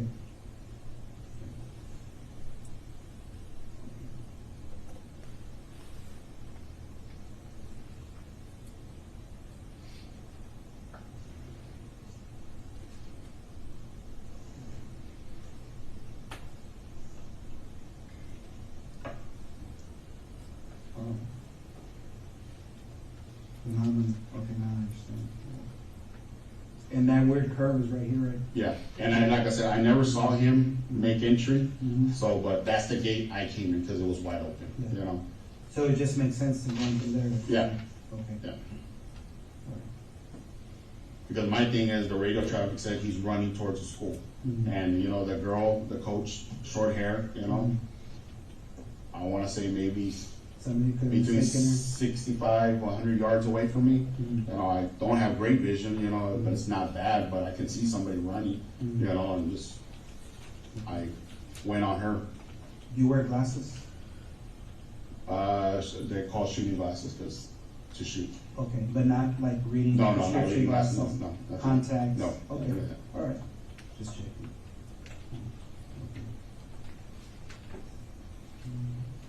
This road right here, Geraldine. Geraldine? Yes. Okay.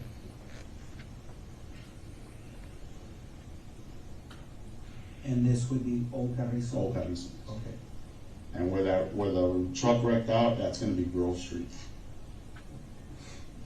Grove Street over here, or Yes. this, the one that cuts it? The one, yeah, the one that intersects right there. Okay. The Grove T is Street. right, yeah. Okay. And it's a little bit off, so I wanna say Yeah, it's not a perfect. it's team. not a perfect team, because just what I saw was more towards, if you're looking at the rail system, the one more to the right hand side. Looking at it, the right hand side had more damage Okay. than anything else, you know. Alright. Okay. You know, I wanna say the driver's side door was open, but, you know, I can't tell you for sure, but, Mhm. you know, a quick glance, you know, Mhm. radio traffic said they were running to the school, so that was my priority, you know, Yeah. so, No, there's a lot going on. oh, yeah. Okay.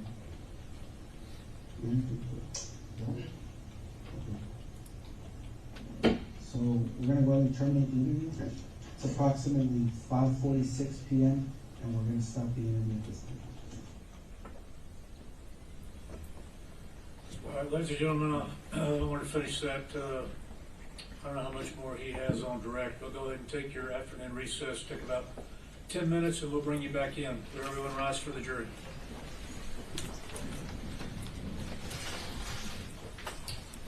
Good. I'm gonna appoint you.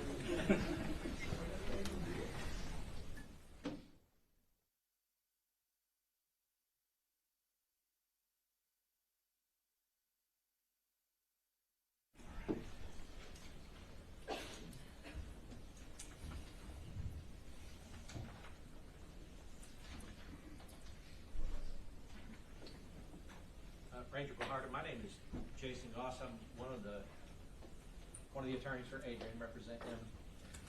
You and I don't know each other, but I do have a few questions for you about the statement that you took. I guess the first question, if I could, and maybe you have it up there with you, maybe you don't, but do you remember how many different people's statements you took? No, sir, I do not. Do you have a rough estimate of how many? I couldn't even tell you. Like, was it more than 10? Yes, sir. You think it was more than 50? Close, but I wouldn't be able to tell you. And I guess, you know, it's not like a gotcha moment on you. I just want to make sure that it's clear that you took statements from a lot of different people who were involved at the scene on that day, right? Correct. And as far, I didn't really get to see. I know that you responded because you responded there and you started taking statements as one of your duties. Were you? I guess, what time do you remember getting there? Did you get there on the 24th? Yes, sir. Did you get there while it was still ongoing, meaning before they shot the suspect or the shooter or the killer? Yes, sir.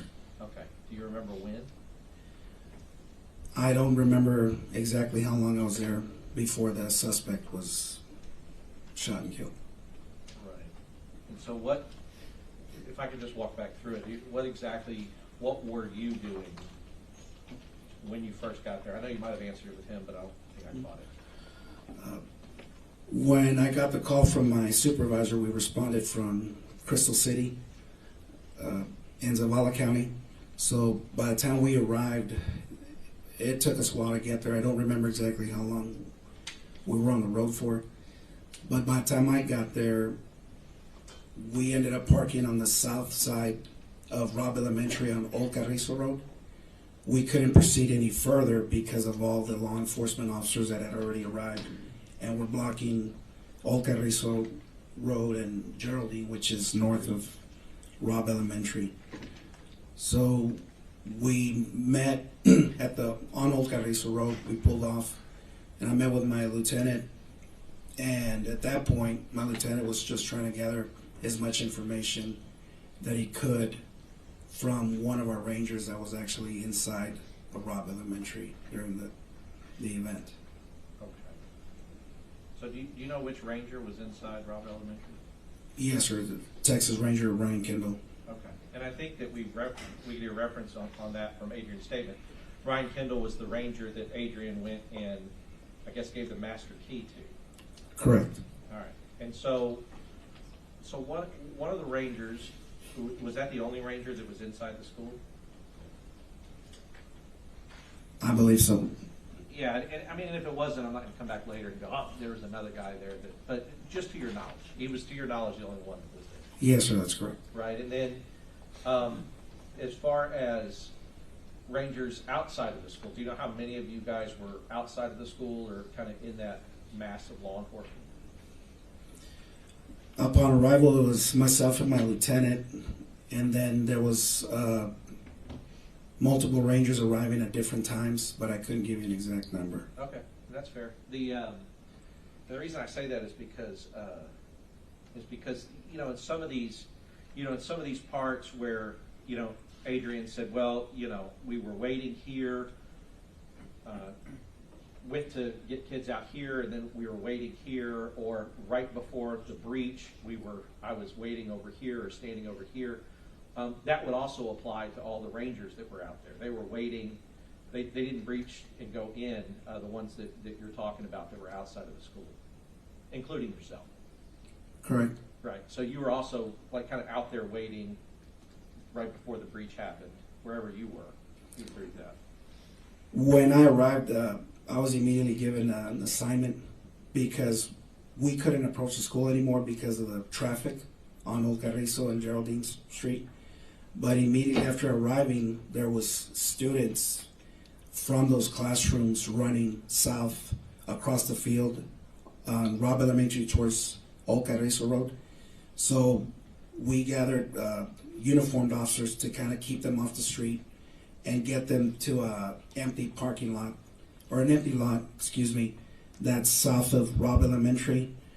So I was assigning troopers to stay with the kids and put up crime scene tape so we wouldn't have non-essential personnel coming into that lot because of the safety of the kids.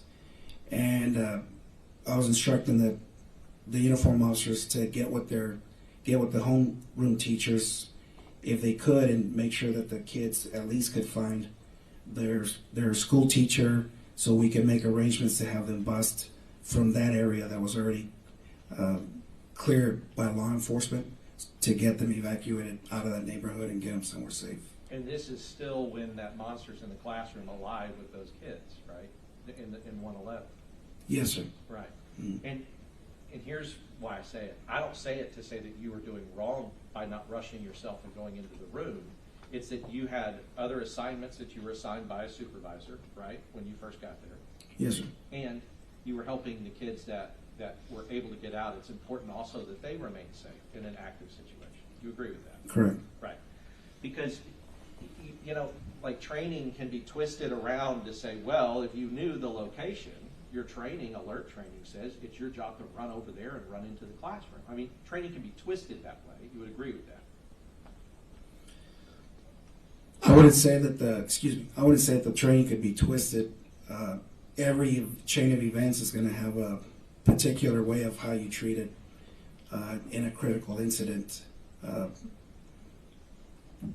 Sure, and I guess what I mean is that if you just took the training, as you know, we've seen and kind of heard from different parts of training, if you just took the training as it is, the training doesn't say on alert active shooter, because he's still an active shooter at this time that you're there, right? There were no gunshots being fired when I arrived. So we were still gathering information as to, there was information that it was an active shooter, and then there was information that it was a barricaded subject, Right. and possibility of a hostage situation. So there's still phone calls being made and information being processed that we needed to get, so we knew what proper steps that we need to do. And I want to key in on that.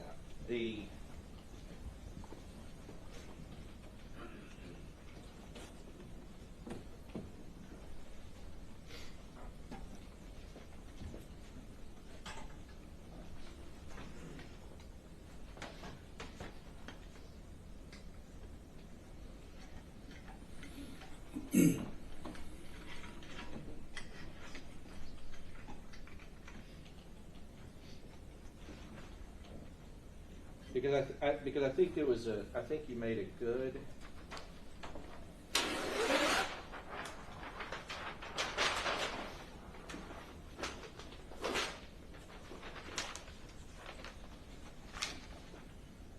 think you made a good distinction.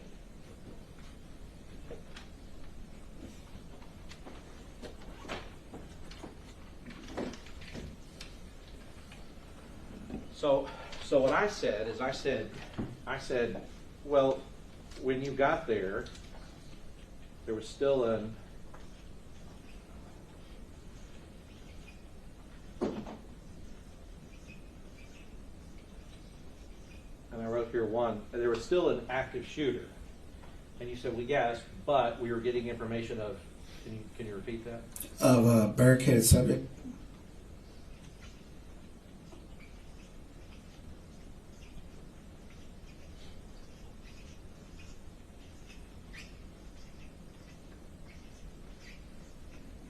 And then what was the other one you said?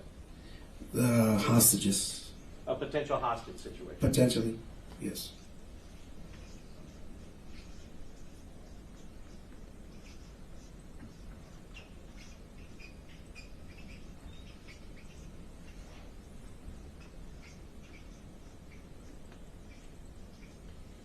Now,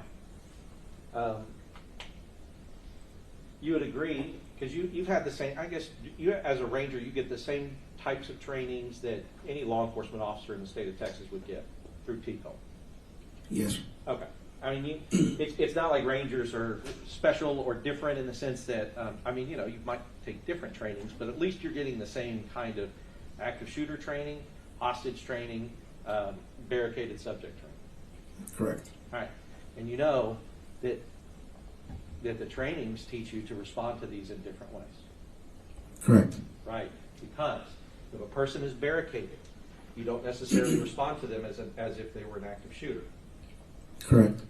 If a person is, if it's a potential hostage situation, you don't necessarily respond to it as if it's an active shooter or a barricaded subject. Correct. Okay. And so the reason I say that is because, and I'm not faulting you. I think that you would agree with me that there was a lot of confusion about what was happening out there, right? Correct. Yeah, because if you're getting conflicting accounts of, okay, this is an active shooter, okay, no, it's a barricaded subject, or here, we're hearing it's a possible hostage situation. They have people, I guess, you may not know, but it would be consistent on a hostage situation if somebody's kind of trying to talk to the shooter, saying, hey, you know, come out, don't do this, those kind of things, trying to negotiate, like that would be more similar to a hostage situation, right? Correct. Okay. You wouldn't do that with an active shooter. You don't go, hey, please, will you stop shooting, right? Your training for that tells you to do something different. Correct. Okay. So the idea is that you guys, as the Rangers and all these other officers on scene, it is a chaotic and confusing scene. You would agree with that? In the observation or the investigation, there was a lot of events that were happening. And going back to the active shooter, barricaded subject, and the potential hostage situation, in the alert training, it's very important for the first officer that arrives that he's the one that initially decides, is this an active shooter or a barricaded subject, and then acts according to the alert policies that they've been taught. Sure, I understand that, but I guess that you're assuming that I guess Adrian is the first one that arrived. Based on the investigation that I did and the statement that I took from Adrian, that's what I was led to believe. Sure. And I'll tell you that you're right by about 25 seconds, right? So, but let's talk about the first ones to arrive. If I can use this map. Because when we're talking about a school, it's the first one maybe to arrive like on the grounds of the school. That's one thing. But also, you could have the first ones to arrive on the same side of the school as the shooter and seize the shooter. Like, that would be different, right? Correct. Right, because somebody could arrive over here on this very back side of the school, and they could be the first ones here, but not know anything that's going on over here. You would agree with that? Correct. Right, because if by necessity, the first one to arrive is not getting radio traffic from other people who are there that's telling him this is where the person is, or descriptions or whatever else, right? Correct. Maybe they've talked to a witness, and we'll talk about that. But I guess the idea is that there is the first to arrive, but there's also the first to actually law enforcement to see the shooter and what the shooter is doing, right? And that would be different. Can you reword the question? Sure, and let's just talk about it, how it went, because we've been pointing at this map, for 2 weeks. But you know that Adrian's down here. That's when he arrives. This is where he is. Correct. Okay. You also know from your investigation that there were 3 officers that were right here: Mendoza, Saucedo, Coronado. I don't recall physically or talking to any of them that were actually there. Mm-hmm. Any of the 3 officers that you just named were at that intersection. That's information that I learned later. Okay. But I never got to interview any of the officers there. Okay, but you do know the information. You learned it.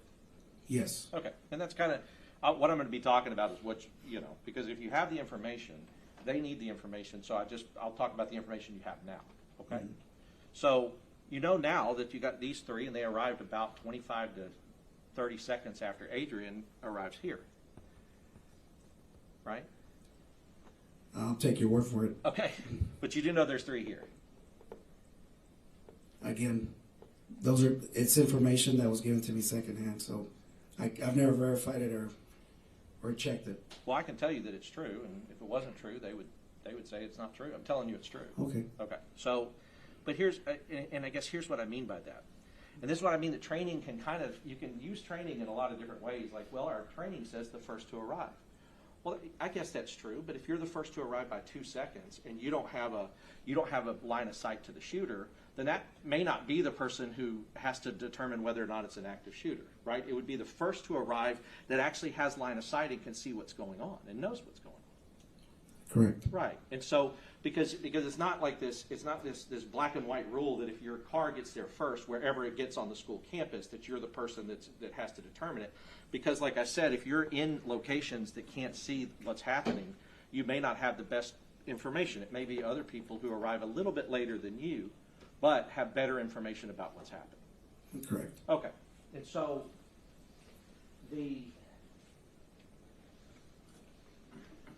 because I want to talk a little bit about, the nature of interviews. As part of, and let's just talk about set the scene of when you did that interview. You did that interview on May 25th, 2022.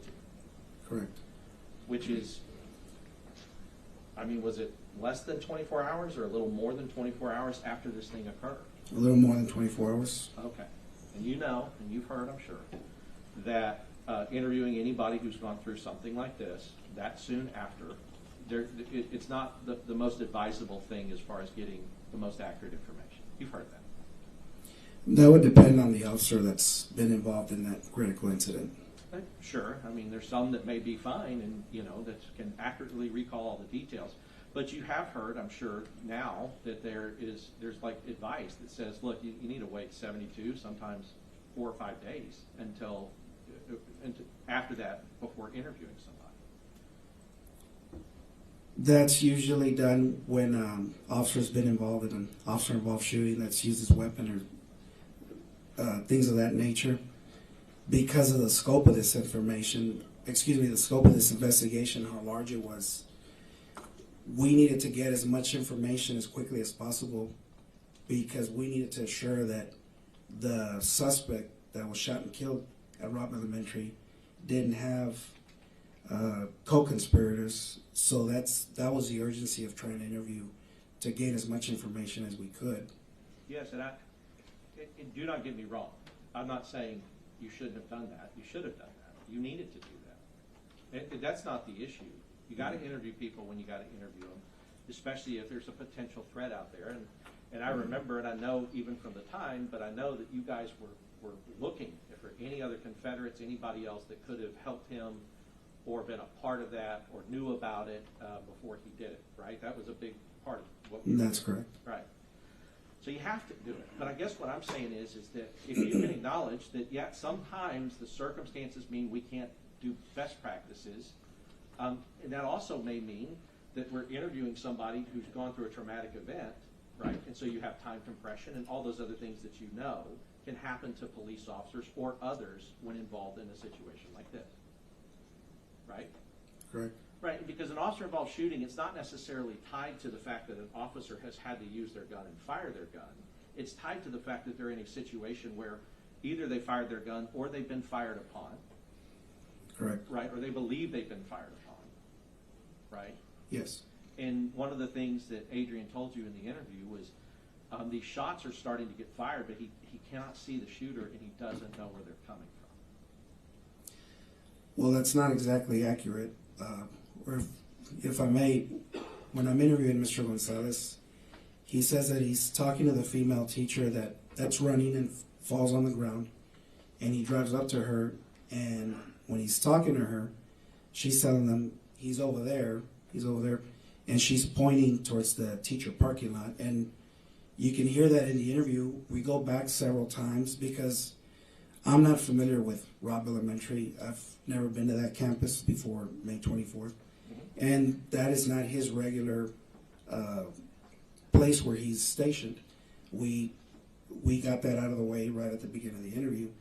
So we're going back and forth where I need to draw a map and I need to get my bearings too, so I know exactly what Mr. Gonzales is talking about and what door he's talking about and which door he walked into and where other details, right? But Sure. that was the whole point of having the map and just going back and forth. But he does recall that he's talking to the female teacher. He turns around and immediately starts hearing rounds go off that he later describes as he believed were gunshots in the interview. Right, just to clear it.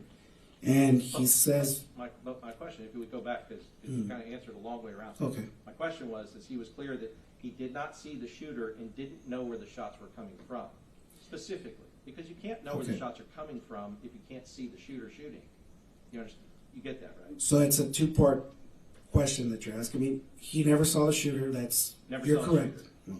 Never saw the shooter. Never saw a shooter. When he hears the rounds, he says they're being muffled. He goes, and I know that they're coming from behind the building. Right.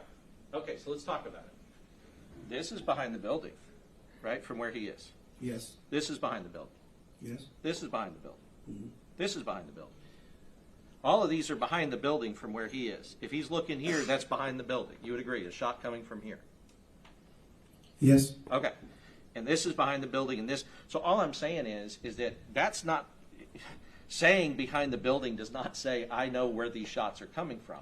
He knows a general area that covers about half a mile where they could be coming from. But he doesn't know exactly where the shots are coming from because, and we'll talk about it, he even mentions it. He says because there's echo, right? correct. He said they're echoing. Now, when we talk about echo, you know this as an officer, that gunfire, gunshots, especially a gunshot that comes out of a rifle, such as the one that this murderer was using, are loud. You would agree with that? They are loud, yes. Very loud. Right? I agree. Yeah. I mean, you wouldn't fire one intentionally if you could help it without using ear protection, Correct.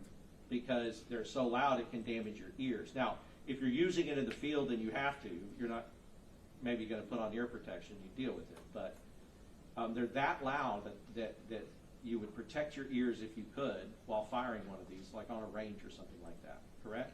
Correct. Okay, so you also know that gunfire, because you're trained in this, that gunfire will echo off of structures if there are structures around, right?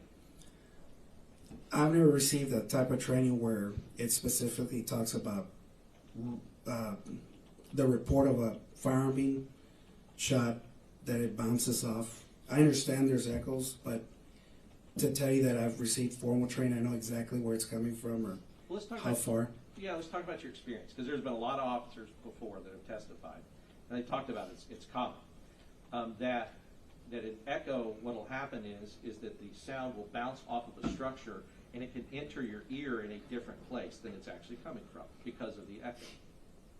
Have you had a personal experience with that, like firing rounds and maybe hearing like it sounded like 2 rounds getting fired when it was only 1 because of the echo? No, sir. Ever?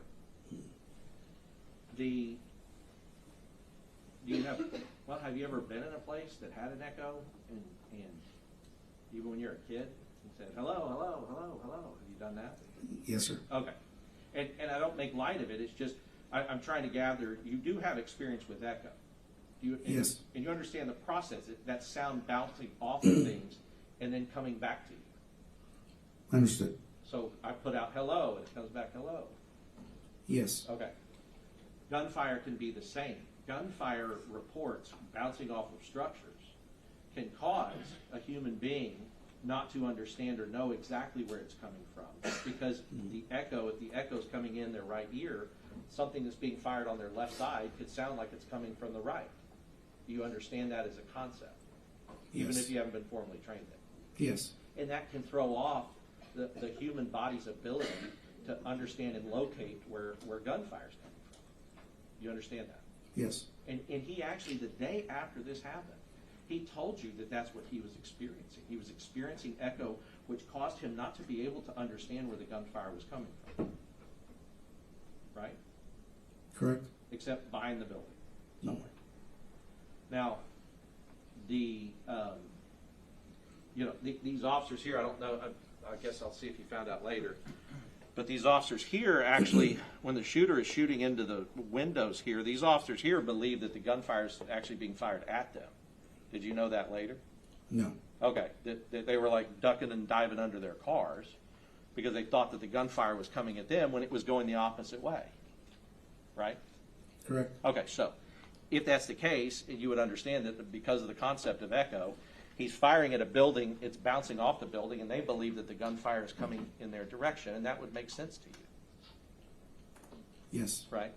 The only thing that you could really figure out, like, oh no, he's not firing at us, is if you see him, and you see the shooter, and they are firing in this location, and you realize, okay, the gunfire is going that way, not coming at us, right? Correct. Okay, but if you cannot see him, you're still in that problem of trying to echolocate, where these shots are being fired. And I would point that out to say, to go with what you were talking about, one of the things you said to Adrian, there was a lot going on out there, right? That can add anything that can affect your sensory perceptions of what's happening is just added into the mix of a lot going on out there. You would agree? Correct. Right, like, and you've been trained, and I know you've been trained on this because all police officers have to know that if you're in this situation, you will start to have an adrenaline dump, right? And you've heard that term or something like that. Increased levels of adrenaline going through your body. Yes. And then with an adrenaline dump, it can affect the way that you are hearing things and the way that you are seeing things and the way that you perceive time. You have heard that. Yes. Time can go very slow or it can speed up very fast for you at different times. Correct. Even the same person could experience time going very slowly and then going very quickly. And the reason they tell you guys that is because they say, look, you need to understand and know this so that you can expect it and then control it to the best of your ability. Correct. Right? Because if they didn't teach all that, and you guys, and something like this happened to you, it might distort your ability to respond. Right? Correct. Right? Because of how that's going. So he's telling you that he hears banging. He's saying like he's somewhere behind the building. I don't know where they're coming from. I can't see him, but I know it's somewhere behind the building. Then he does talk about seeing this coach. And now I want to talk. I don't in fact think she was a coach. I think that she's a teacher's aide, a teacher's assistant. But either way, you came to find out in your investigation that that's Melody Flores. I do know. You're right, that he was speaking to. So I want to go through and talk about a few of the things he told you. So he told you, for one, that he was at the high school, well, he's at what they call Mexican Park, which is with the seniors, because they were having a senior awards day or something, some senior fun day or something going on at Mexican Park, right? Yes. Okay, and then he hears it. He hears that there's a crash at the elementary school, outside the school. And then he hears that there's a person that has a gun that's going towards the school. Right? That's what he tells you. He makes two separate statements. I believe the first one is man with a gun. And then while he's en route to Robb Elementary, he hears he's running towards the school. Well, and I guess if you, I don't know, is because part of your investigation, regardless of how everything seems now, your investigation wasn't to investigate him, it was just to get his statement about what happened that day. That's correct. Right. So, just like with the other maybe 50 officers you investigated that aren't charged in this case, you weren't intending to investigate them. You were intending to find out as witnesses what happened that day. right? That's correct. Right. And as far as the dispatch, as part of that, I'm assuming you probably didn't at the time, you didn't go like listen to the dispatch to follow up to see if that's really what was going out over the radio. No, I did not. Okay. And I guess to this day you haven't done that. No, sir, I have not. Okay. But do you know from your knowledge now, because I know that the Rangers spend a lot of time investigating this and eventually have some shared knowledge about what happened, either through the reports, the committee reports, the Uvalde ISD report, all the reports that don't have him guilty of anything at all. But in reviewing all of those things, have you been able to see that this radio traffic actually that's what was being radioed out, that there was first a wreck, oh my gosh, somebody's wrecked. Then there's, oh my gosh, this person has a gun. And then Adrian told you that he heard a lady got shot in the head about 2 blocks away, also while he was en route, right? Correct. And we know that was the shooter's grandmother that he Yes. shot in the face. Yes. Okay. So all of this is going on in his head, and he tells you that he responded. He took action. You would agree with that? Correct, he responded. Right. And took action. That's taking action. Yes. All right. Now let's talk about what else is taking action.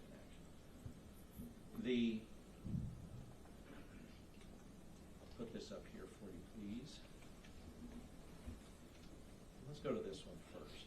I'll just need you to go back on the thing. Okay, so I'm gonna come up here with you. So what Adrian is explaining to you in this interview is that he's receiving this information, and he did not say, I'm gonna stay here, not do anything about it. He got in his car and he responded as you would expect him to do, right? Correct. Okay. And then what he tells you, because the phrase and the language that he says is, he said, well, I made a mistake, but I want to talk about whether or not he really made a mistake in this situation with what he knew. So he says he's coming down this street and he tells you that this gate has been left open, right? This is the teacher gate. That's correct.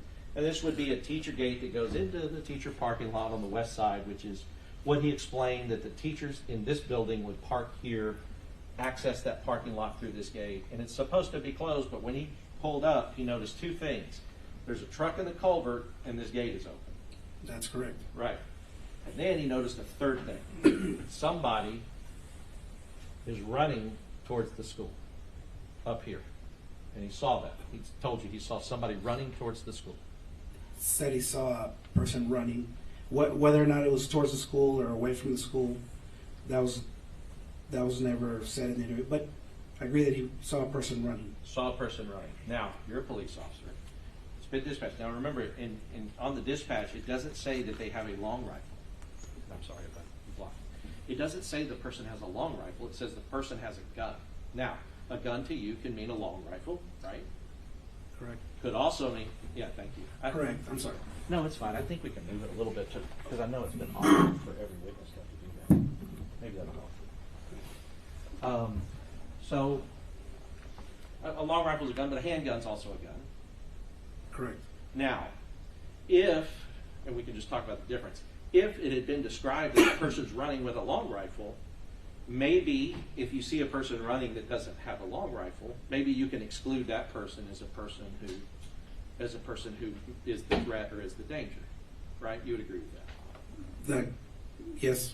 Because it's hard to hide a long rifle, from view. If you can see both their hands and they don't have a rifle sticking out somewhere, you can go, okay, that may not be the person. Let me look and try to find somebody else that looks like they have a rifle, right? That's correct. Right. But if you only know that they're running towards the school with a gun, a person running can have that gun right here in their pants. They can have it in their hand. They can have it in a pocket. You wouldn't know. You wouldn't be able to know if that person had a gun or not, right? Correct. Okay. So he comes and he sees this. He says, this is not my concern, because my concern is that I've been told that somebody with a gun is running towards the school and I can see a person running, right? Correct. Now his language, one of the things he says is, he's talking about her as if it's a she, But he tells you that at the time, I'm saying it now because I know now that it was a she, but at the time I did not know it was a she. She had short hair. I didn't recognize the person.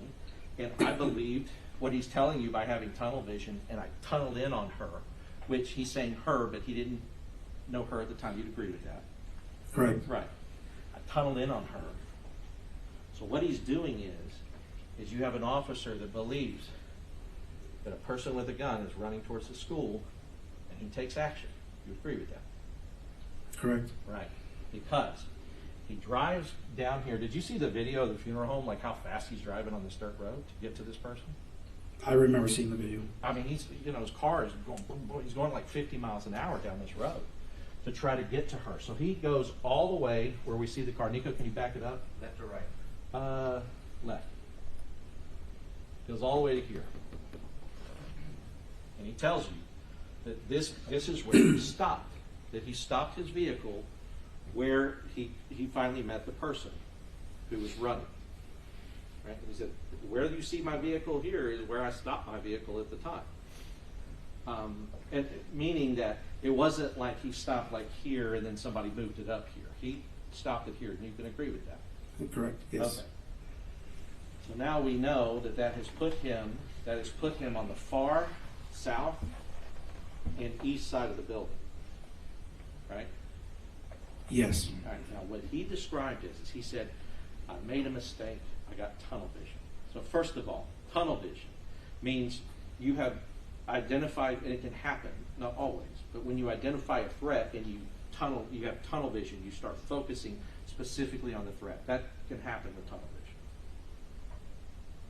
Are you asking me? Yes. Yes. Yeah, all these questions, it's weird. It's cross-examination, so the rules say I could just ask you and kind of put a little question mark on the end of it. But if you don't agree with me, please say no. But what I'm asking is that with tunnel vision, and you're zeroing in on a threat, what that means is that you're excluding things like in the periphery, right? Correct. So if I perceived you as a threat, all of a sudden, like right now, I can see the jury out of the corner of my eye and out of the side of my eye. I can see them. I can't see them well, and I can't see their faces. But I can at least see that there's people over here. If you pulled out a gun, I wouldn't see those people anymore. I wouldn't see this anymore. I'd be zeroed in tunnel vision on them. That's a possibility. Right. Yes. And that's a common possibility, common enough that law enforcement is trained on. Right? Yes. I don't know. Thank you. So, yeah, and so let's talk about it. He said I made a mistake, but really he was mistaken about who the person was and what their intents were, or what their intent was as they were running. You agree with that? Can you reword the question? Yeah, he said, because he told you, well, I made a mistake and I got tunnel vision. Well, it's not a mistake to have tunnel vision, because that happens to us without us wanting to have it happen to us, right? Correct. Right, it's like it's an involuntary thing that happens when you're responding to a threat. And so that's not him making a mistake, it's just what happened, right? Right. That's what Mr. Gonzales said happened. Right, Yes. right. But as a law enforcement officer, I'm going to ask you that if you think you see a guy running towards a school that has a gun, you're going to get zeroed in on that person too, if that's what's been dispatched to you. Zeroing in on a person and getting tunnel vision are two different things. I'm not disagreeing with you. I'm just, I don't agree with the way you explain it. Yeah, maybe. But That's okay. But I guess what I'm saying is that any reasonable law enforcement officer who's been dispatched and the person says they are running towards the school with a gun, if they see it, I'll tell you, this is where she was running, she fell down. But they see somebody running towards the school with a gun, well, with what they think is a gun, you're going to go to that person. I agree. Right. You're not going to dilly-dally around here and this person's now running into that building and shooting kids. Correct. Right. You're going to go right to that person until you figure out they're not a threat. Correct. Right. And say it is the person with the gun. You will have choices, like about to run this person over, or about to stop this car and have to get out and engage with this person. Right. Those are the options. If he is correct, and this is the shooter, this is the person going towards the school, he's going towards there to get into a conflict with this person. Right. Correct. Right. He's going there to engage, to distract, to delay, to use whatever he can use at his disposal to stop this person from going into the school. That's the assumption you can make. Yes. Right. Well, it's not an, excuse me, it's not an assumption. It's what you're supposed to do. That's the foundation of alerts training. That's right. Is you isolate, you distract, and you neutralize. Right. Isolate, distract, neutralize. Had this person been the gunman, Adrian's going to isolate, distract, and neutralize. Correct.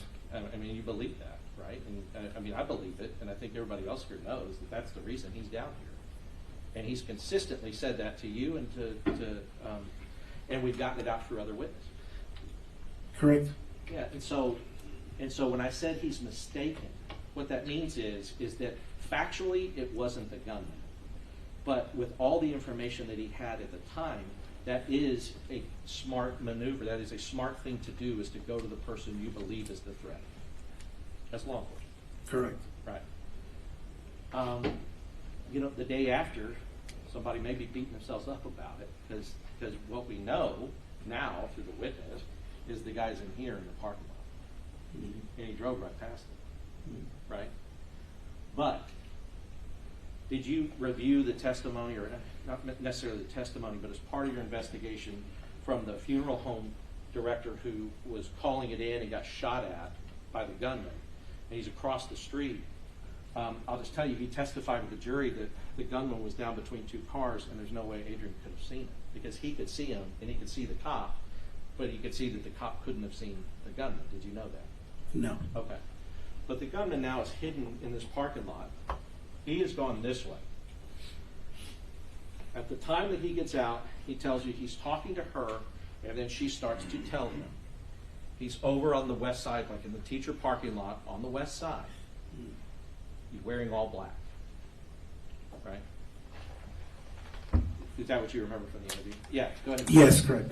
Yeah, go ahead and take the water. So, I guess, you know, that's another thing. Had the description come out over the radio to him, or let's say to you if you were responding, and they said, person with the gun is wearing all black, well, this lady up here in orange or red, that's not the person you're going for, right? Correct. Right. But it didn't, and it's nobody's fault that it didn't. But in these kind of situations, information comes in bits and pieces, and you have to do the best you can with what you have. You agree with that? Yes. Okay. So as far as the shooter though, we know from the shell casings that he's firing into these windows along this side of the building. Now, if that's happening, it is consistent with what he's saying that the witness told him, that it's in the teacher parking lot, right? It's also consistent with him thinking that the gunshots are coming from behind the building, like somewhere, but he doesn't know where because he can't see. Now, he's here, this guy's here. Did you review the radio traffic that when he calls out that the guy's on the west side of the building, wearing all black, the second before he calls that out, the guy's already entered the building? Did you see that happened? I never reviewed the Okay. radio traffic. And fair's fair. But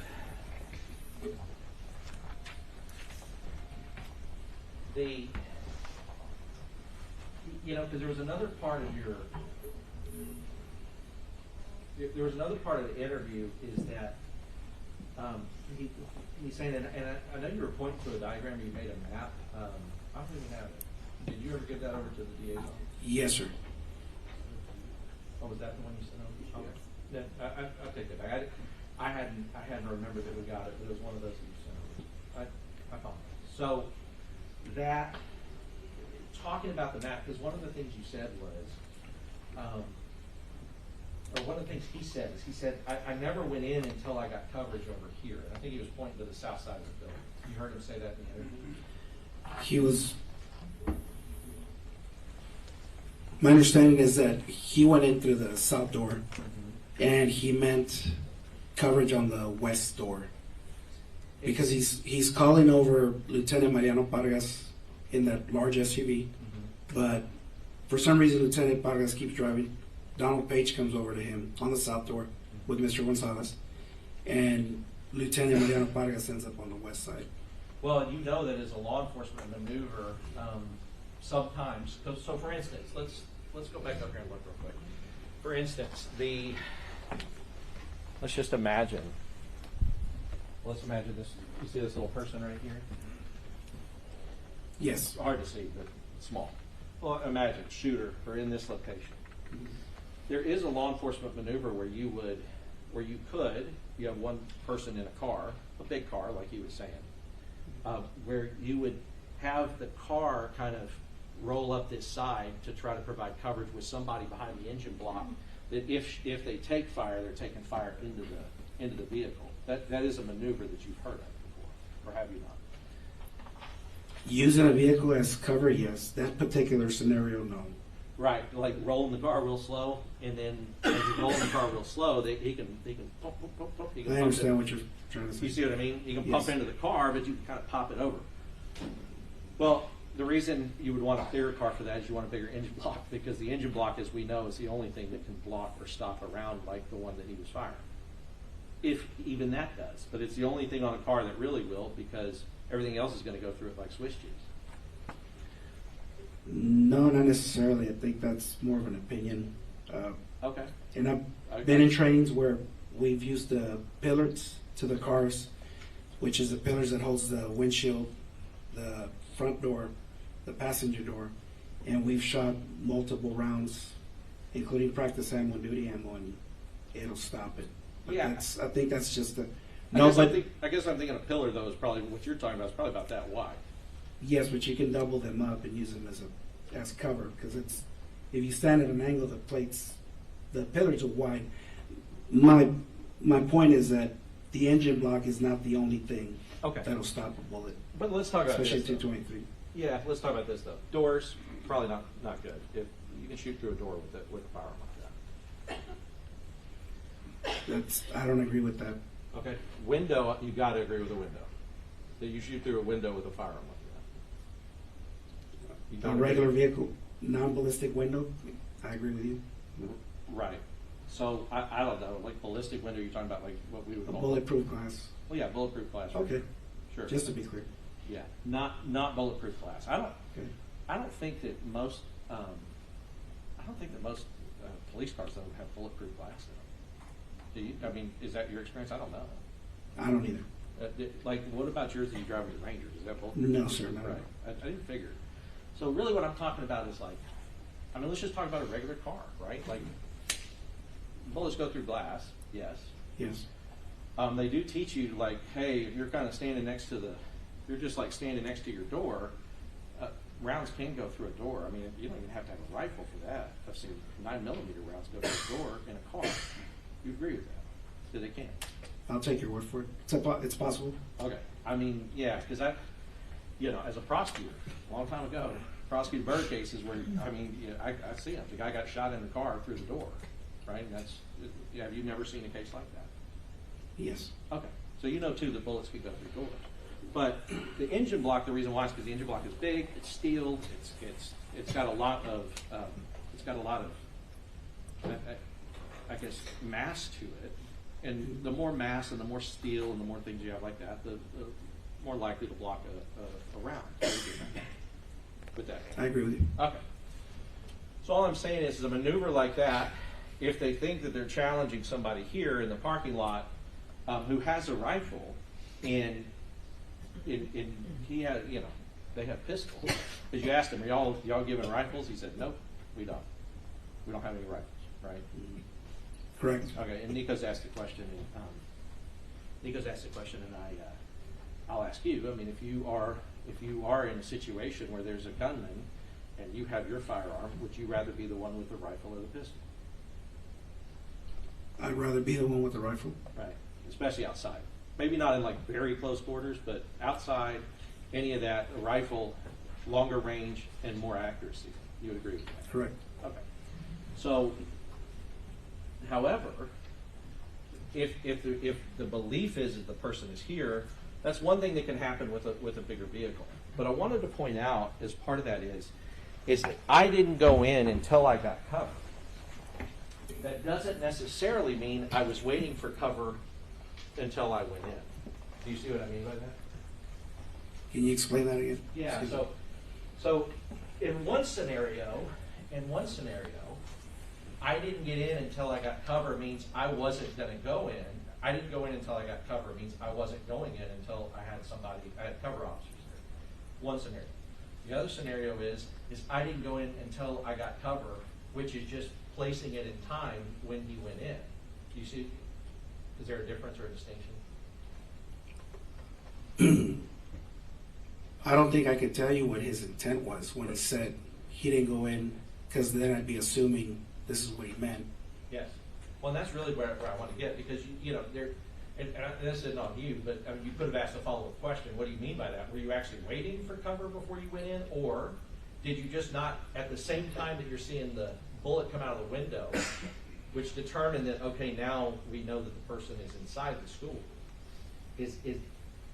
are all of these things kind of happening at the same time, and then your cover's arriving as well as the time that you've noted the location? I mean, you could have followed that up, but you didn't in the end. Correct. Right, okay. So, and what's important about talking about seeing a round come out of that east side glass is that, first of all, I'm going to be up and down a lot, I'm sorry. Is that, first of all, if he were in, because this is, I don't know if you saw it later, this is where Donald Page's vehicle ended up parking, kind of right here, kind of even with the south door. Did you know that, the other police officer? No, sir. Okay. Well, we'll see stuff that'll show that Page is kind of in this area. What I want to point out is that anybody standing in this area can't see rounds coming out of this window because their view is blocked by the building, right? You're saying that they're standing on the south side of the building? Yeah, like right here. Because if I'm standing here, even with this door, and rounds start coming out of these windows here, I will not be able to see the rounds coming out of the window because of the glass. I can maybe hear it, but you can't see it because there's a building there. You see what I mean? I'd have to get a better angle, or a better view of another angle, because I can't give you an accurate answer from Sure, that. no, I get it. So let me do it like this. If I am, we're talking about a building, so we're talking about big. So if I am a person in a building, and I'm standing on this side of the building, right? This is the side of the south side, let's say. Mhm. South side. And these windows are here, rounds are coming out there. If I'm standing here on the south side, blocked by the building, I'm not going to be able to have that line of sight across the windows to see rounds coming out of that. Do you agree? Correct. Okay. And that's kind of, because we've been out there, we kind of looked at all this, and that's how that school is. And I know you've been out there too. But, and my only point to make with that is to say, when he told you, he said, look, I'm seeing rounds come, I see something flying out of the glass on the east side. He's still up here, because up here, you do have line of sight to what's coming out of that building. That's correct. Right. And he tells you he goes down because Page has come up, and he goes down to Page. They meet here, and they go in the south door, along with, I think, two other people, the chief and somebody else, is what he said. Right? Coronado. Correct. Right. So Coronado, they do that, and you've seen that hallway. You saw the hallway at the time that they're moving through the hallway, that they're going down the hallway, both south and in from the north. Like video, or you haven't? I don't know. I haven't seen that video. Okay. Have you heard, or did you interview anybody? Did you interview like Donald Page or anybody else who were the first people to go in the building when they knew the gunshots were in the building? I don't remember interviewing Donald Page. I Anybody? remember I interviewed Eduardo Canales, Uvalde Police Department. Okay, so Canales. What about anybody that, like, what about the two that were shot in the exchange of gunfire with the gunman, with the shooter? I don't remember if I Canales? did. Was that Canales in the leg? So one got it in the leg and one got it in the head. It kind of grazed it. Did you know that? Yes. Okay. And that occurred, and Adrian told you that as part of the interview, that they went in, that they figured out that shots were coming inside the school, and they went into the school. He told you that. Can you repeat the question? He told you that he, along with the other officers, he said he figured it out because he figured out this guy is not on the west side of the building in the teacher parking lot. He's inside this school because there's a bullet coming out of the school. Correct. Right. So he starts going to Paige. Paige comes in, and he goes in with Paige, and they go into that school building to the south side. Correct. That's action. You'd agree with that? Correct. Because, and you could probably attest to this, because that would be terrifying to be in a hallway with a gunman with a rifle. That is a scary situation for anyone to be in, Correct. who's intent on killing you. Yes. Right. So, regardless of how that feels, he took action and he went down that hallway. But one of the ways you asked the question, you said, did anyone say, we need to go down that hallway, this hallway, and we need to find the shooter? And he said no. Now, and it goes back to, like, if we parse out the question. They could be going down the hallway to find the shooter, but no one said that that's what they were doing. Do you see what I mean by that? Yes. Right. So, because your question was specific. Did anyone say we need to go down the hallway and find the shooter? The answer is no. But that could be because no one said that. They were just doing it. Do you see what I mean? Possibility. Yes. Because why else are they in the hallway advancing towards the room where they think the shooter is? Right? Yes. And I say that, and it's not because, like I said, at the time, you weren't investigating him, and you weren't necessarily asking some of those follow-up questions, and it did not know we would be sitting here years later talking about it in court. But I guess the idea that he's in that hallway and the shooter doesn't completely emerge from the classroom, but the gun comes out of the classroom and shoots two of the officers that are in that hallway, right? I don't think that's accurate, that the gun came out of the classroom? Are you saying that the suspect actually He didn't come out, the gun came pushed the muzzle out of the classroom and fired rounds? Maybe I'm wrong with that. That's an assumption. I don't have enough information to give you a correct yes or no. That if I answered that question, I'd be giving you an assumption Okay. that happened. My understanding was that when I spoke to Mr. Gonzales, the suspect was shooting through the walls. Through the walls? Yes, from inside the classroom. But what Adrian said, well, he did shoot through the walls at some point, because Adrian said that like he could see like plaster whizzing out by Paige, right? He says that to you in the interview. Yes, correct. Piece of sheetrock Sheetrock. flew out towards. And that would be consistent with him the gunman shooting through the wall, right? Correct. But Adrian also told you that the officers coming from the north, that they were trying to peek into the classroom. And he said he was trying to peek in, and I don't know what happened, but then shots started coming in their direction, right? That's correct. Okay. And those things are loud, and shot about, I think he said 7 to 9 times. Correct. Right. Mhm. So, at the time that we're talking about that hallway, it seems to me that there are 5 or 6 people in the hallway, officers in the hallway. About 6 or 7. Okay, 6 or 7. So now Adrian is not the only person the only officer that's on the scene. There are other officers. They are advancing towards a gunman. The gunman is using his gun to back them off, to try to keep them back. He's laying down fire at them. Right? Yes, that's correct. Now, the gunman, the shooter, this monster, being aware that there are now officers in the hallway. I'm going to walk through that.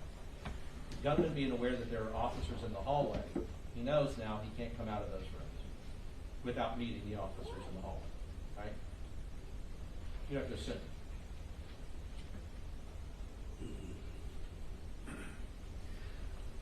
I can't answer that question because I never spoke to the suspect. I don't know what his train of thought was or what his mental status was. Yeah, I'm not saying necessarily him. I don't think you or anybody should even try to get into a mind that's sick and diseased. Mm-hmm. But what I'm saying is that anybody, just a human being who sees, oh, there's police officers now in the hallway, would know there ain't any other way out except out through those windows, or I gotta come through the door, or they're gonna come through it. I mean, that's a reasonable expectation. The officers are gonna come in. Yes, I agree Right. with. And you know, from your investigation, you know that when they finally did breach, that the shooter was posted up in that closet directly across from the door of 111. Correct. And he was intent. I mean, the reason he was there, he was hiding himself, and he was there with his gun, obviously trained on the door. You know that. Correct. Right. Waiting to be a cop killer, wanting to be a cop killer. Right? Correct. Okay. So now, Adrian's mere presence alone with these other officers have shown the suspect that there are officers in the hallway and that he is now contained. These two rooms are the only rooms he can go to. Correct. Okay. Then, so that's, at some point, that's containment. As well as, he doesn't, you would agree that no shooter, nobody in that position would know when the breach is gonna happen outside. There's no way for them to know inside when the breach is gonna happen. Correct. Right. So, there is a possibility that he crawled in there and stayed in there waiting for the officers for as long as it took to breach, because he wanted to be ready to be a cop killer. There's It's a possibility. possibility, yes. Right. And if that is a possibility, he didn't go to the other room and shoot any more of those children in 112. If he's posted up waiting and wanting to kill a police officer coming in, because he doesn't know when. Mhm. And he doesn't want to be caught out, not getting his chance to be a cop killer as well. That's a possibility. It's a possibility. Right. And so, there's a lot of things that people have said, but the actions, at least getting down the hallway and at least taking the shooter's fire and letting them know that they were there, could have been beneficial to help some of the kids that were in 112. Could have been. Yes. By distracting him, because now he's distracted by, now I want to go and get these guys instead of going over to 112 again and looking to see if there's anybody who's playing dead, which we know that they were. It's Right? possible, yes. Okay, so and regardless of who you are, somebody's firing a rifle in a hallway where you're at, it's a scary situation for whoever you are. Correct. Police officer, regular person, it's hard, it's scary, right? Correct. Okay. At the time, he told you that at some point, because their radios don't break inside the school. Now, that is a situation that a police officer does not create. They do not create having crappy radios that don't work inside of a building that they're supposed to be in there protecting. Right? He didn't create that. Correct. Right. And radioing for backup, you would agree is necessary. He said, I've tried to alert every agency that I could find, and we know that almost every agency there responded. Correct. Right. So he has to leave the school in order to make the radio work, though. He has to back out of the hallway and make the radio work. Yes. Okay. And that's not normal. Like you would want your police officers to have their radio working wherever they are inside of the school. We want to, yes. Right. Because that's your lifeline. That's how you communicate to each other what a threat is. It's how you communicate for backups and reinforcement and things like that, right? Yes. I mean, in a situation like that, an officer who doesn't have access to a radio is at a disadvantage. Yes.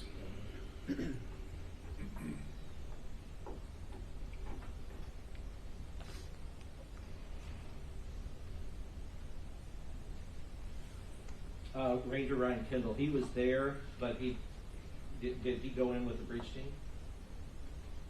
No, he did not. Okay.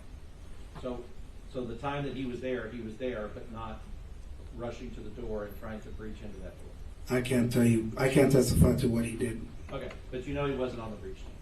He was not on the breach team. Got it.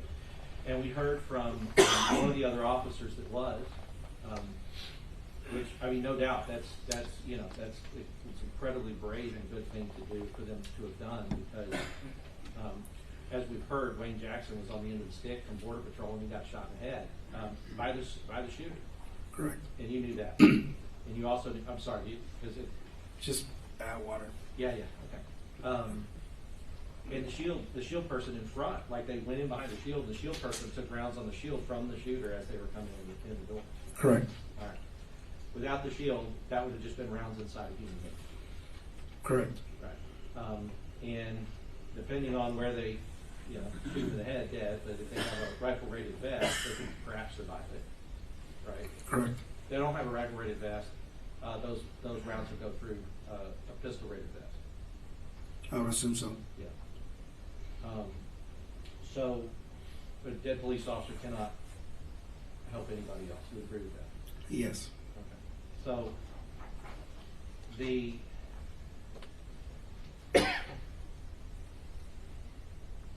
so there were, you know, because we talked to the guy who actually went in, he thought his daughter might have been in the classroom. Arrived at the school, figured out what was happening, and he said he arrived at 11:56 and the breach team went in at 12:50. So even him, even a person who went in and thought this is the last moment I'm spending on planet Earth because this guy's about to shoot me, even that person, there was almost an hour before he went in, and that's what he testified to. And is that consistent with what was going on with the other officers that you interviewed on the scene or that your other rangers interviewed? I can't speak on the behalf of the other Rangers what their interviews.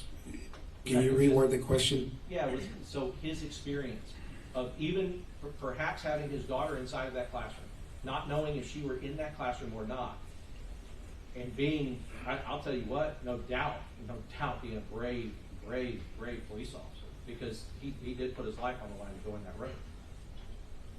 But even he was waiting 50 minutes or so from the time he arrived to the time that they breached. Is that consistent with the other people that you interviewed? That there was that wait time? I can't answer that question because I don't have the exact times of when officers arrived and when they didn't. Okay. But you would also agree that a wait time of that long, who was waiting for what you understand is they were trying to get a breach team together that had the proper equipment that could breach in there without getting themselves killed. That was my understanding, yes.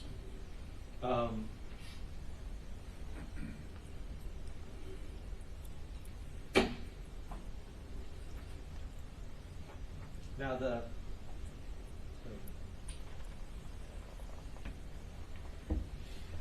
so now looking at defense 10, I don't know. Remind me, you said you did not know that the 3 officers were there, but you do know now? Is that a fact? Yes. Okay. So 3 officers here. Shooter goes into the west entrance here, and then they drive all the way around the building to this. I'll show you over here. They drive all the way. Shooter goes in the building, and they drive all the way around here and come up through here. Did you know that they had done that? So Can you repeat that? Oh. Yeah. So they're here. They're basically at the. Let me make sure I got to orient myself. Okay.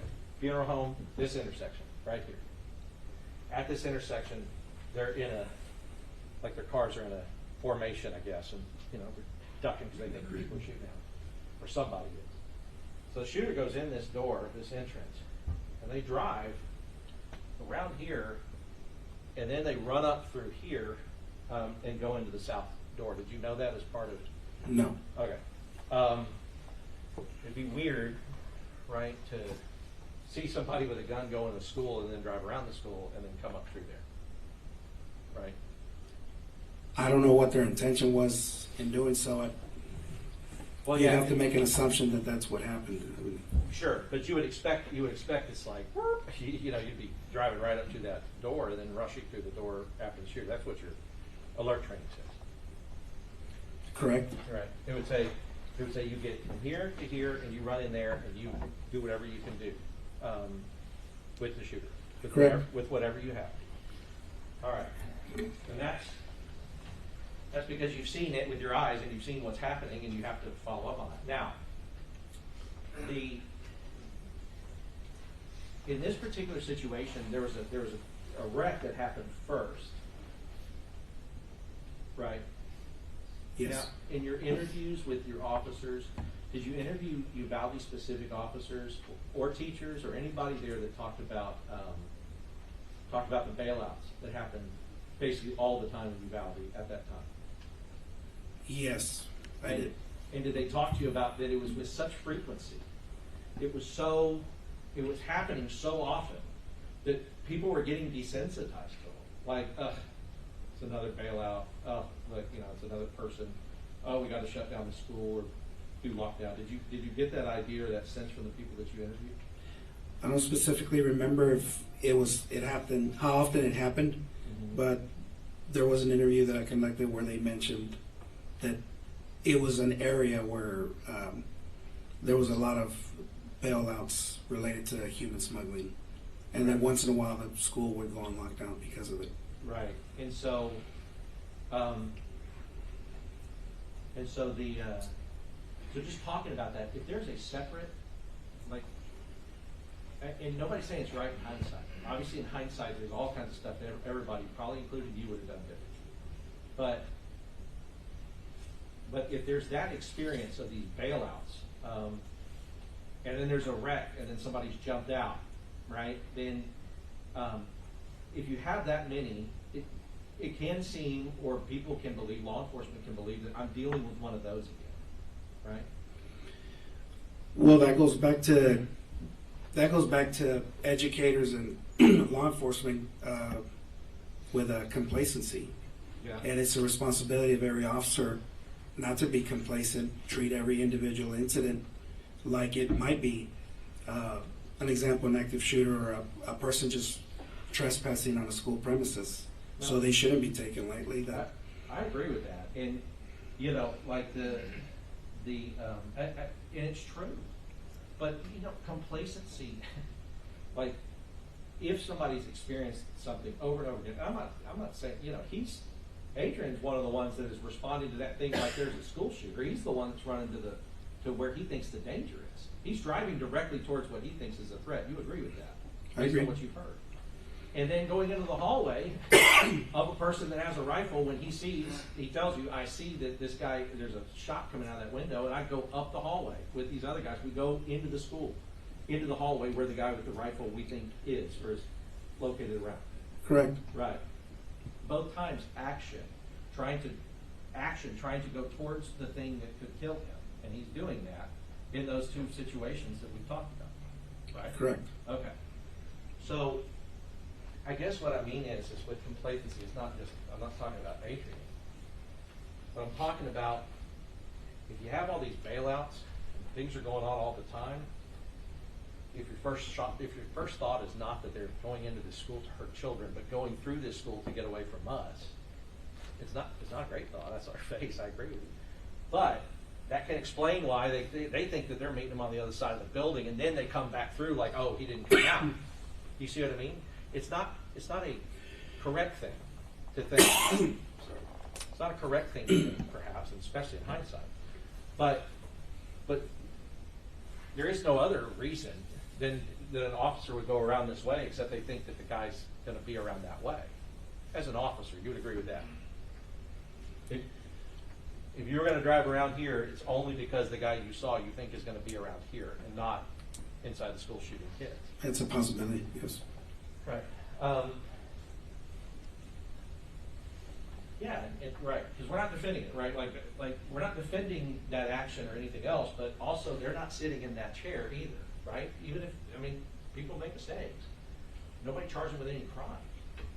And nobody charged you, and nobody charged any of the other officers that were out there. That were clearly out there for a long time while shooting was going on inside a classroom. I'm not saying you said you didn't hear any shots.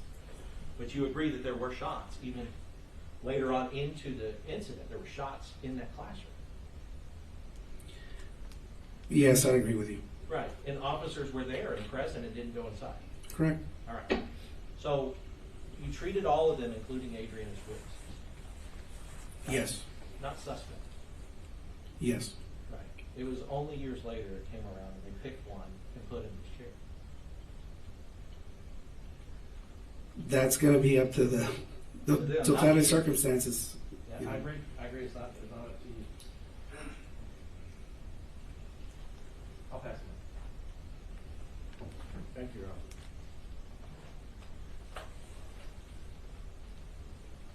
Just want to start tying down a few details, okay?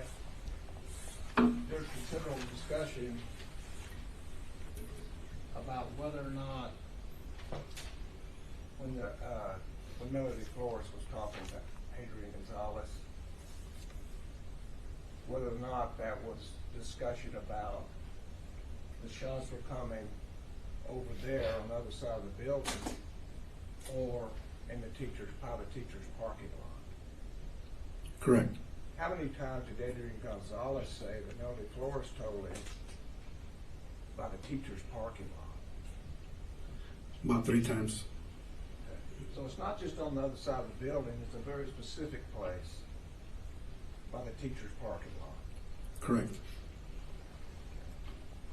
And now, as to active shooter, we talked about line of sight, and we talked about sound. In an active shooter situation, what does the sound of gunfire tell you? Where the general area where it's coming from. Okay. And if it's at Robb's school during a school day and you hear gunfire coming from the teacher's parking lot, is that an active shooter situation? Yes. Whether you see it or hear it, it's an active shooter situation. Yes. And if you hear it 30 seconds before somebody else, you're in a better position to know it's an active shooter situation. Yes.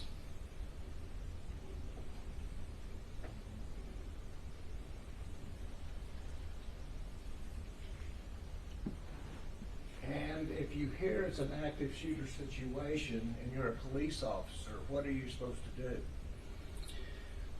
You're supposed to, the proper thing to do is isolate the suspect and then distract and then try and neutralize. So you move to the sound of gunfire as... You move to the sound of gunfire, Yes. try to distract him, try to isolate him, or try to neutralize him, take him out. Yes. And of course, a dead police officer would be no help to the kids in 111. Of course. A dead police officer would be no help to the kids in 112. Yes.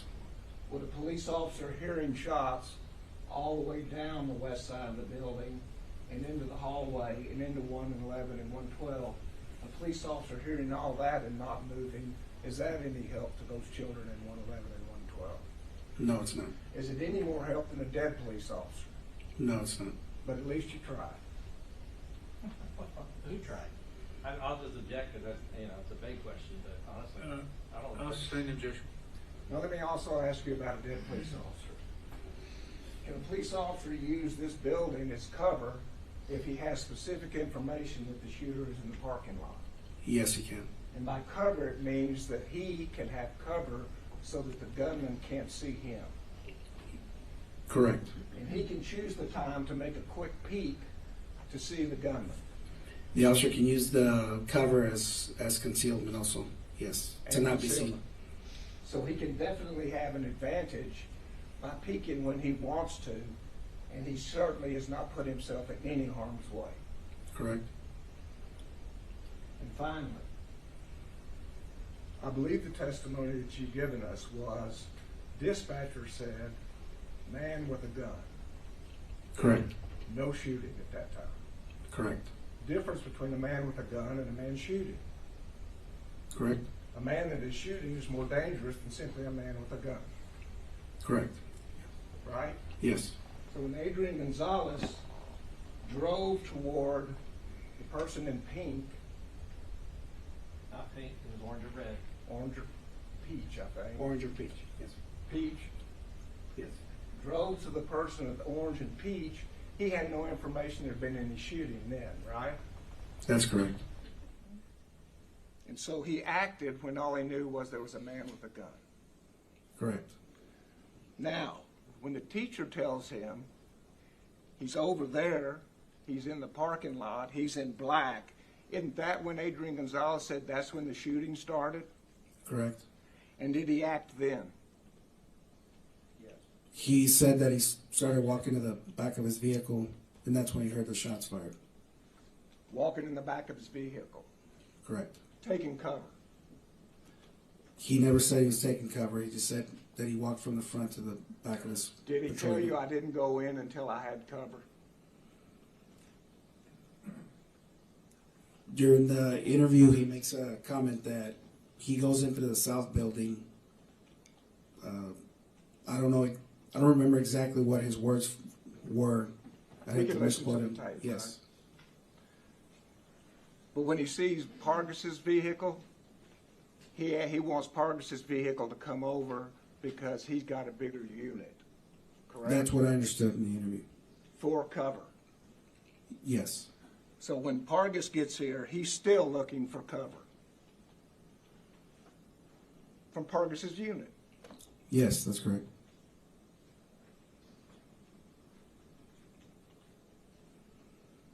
And so when his supervisor, his boss arrives, and 3 other people arrive, and they're told to go in, at that time he goes in, correct? Correct.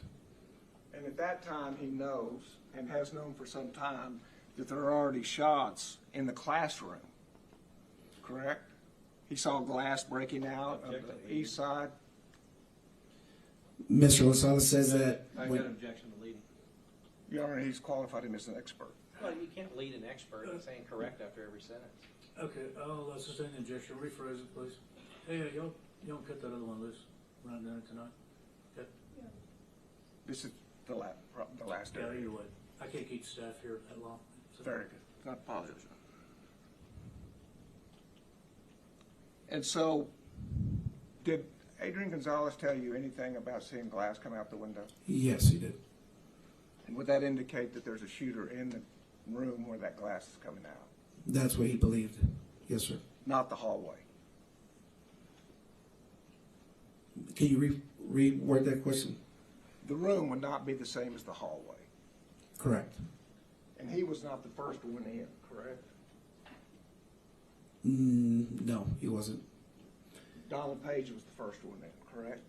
What, can we back up to that other question? I'm sorry. When you said that the rounds went through the window, Mr. Gonzalez says that he knew the shooter wasn't outside the building. He knew that he was inside the building now. Not necessarily that he was in the hallway or in one of the classrooms, but that's how he was able to tell from outside to inside the building. But he didn't go in until there were 3 people for cover. Correct. And he was not the first one in. Correct. And do you know how long it was between the time he heard the first shots and when he finally went in? I do not. Do you know how many children died in that period of time? I do not know. In an active shooter situation, most of the killing happens in the first 2 minutes, doesn't it? I'm not aware of the information that it does or doesn't. Okay, you took alert classes, right? Yes. And they studied the histories of how quickly those killings happen. Correct. And present and time is of the essence. Correct. Every second could cost a life. Yes. Ask the witness. Just real quick, if you're not the first one in, but he said Donald Page hit one side of the hallway and he went down the other side. Correct. Right. So they're both going down the hallway, but he's on this side of the hallway and Donald Page is on the other side. Yes. Okay. The prosecutor is trying to mash it all into something that fits the reason this guy's sitting Objecting to his here. comments, that's what I'm trying to do, Your Well, Honor. that's what he's trying to do. I'm gonna I'll object. sustain the objection. Yes, Your Honor. Rephrase it. Yes, Your Honor. But ultimately, a person who is going towards somebody who they believe is armed, that is a dangerous, potentially dangerous situation. You would agree with that?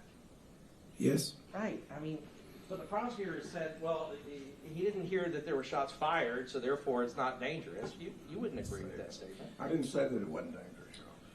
Once again, ladies and gentlemen, questions are not evidence. If your recollection is different, rely on your own. Proceed.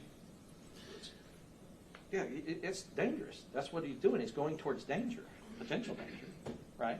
Yes. Right.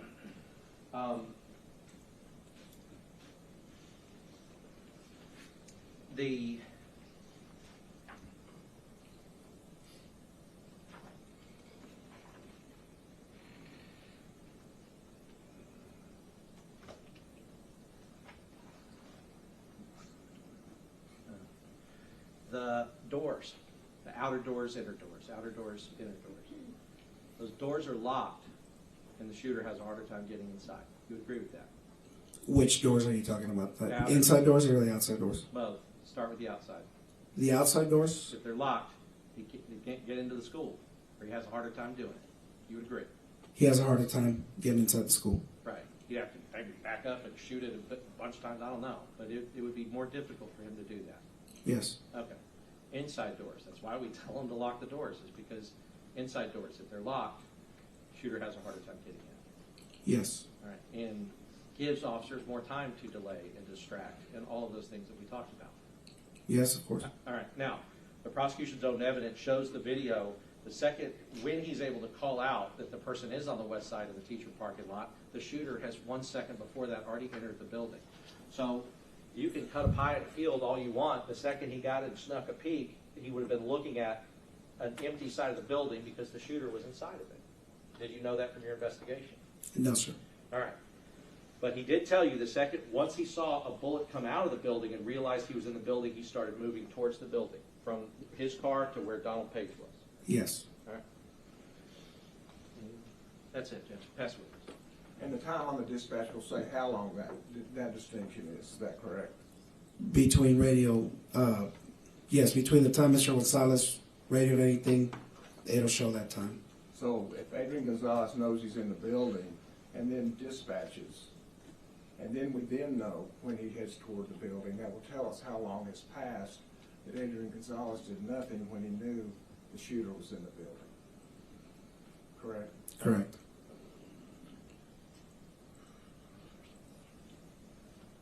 And if a police officer does his job in an active shooting situation, he can prevent somebody to get into the first door. Is that correct?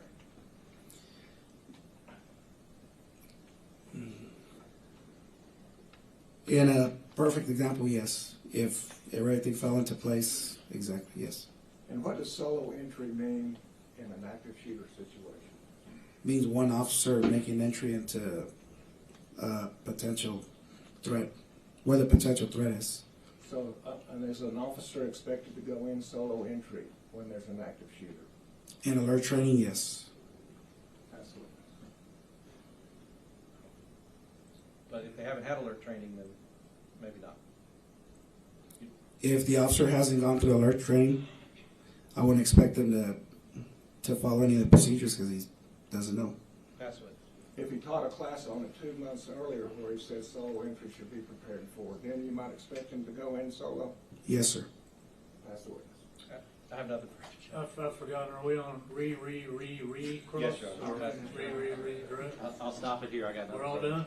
Yes, sir. Is he excused, not subject to recall? Yes, sir.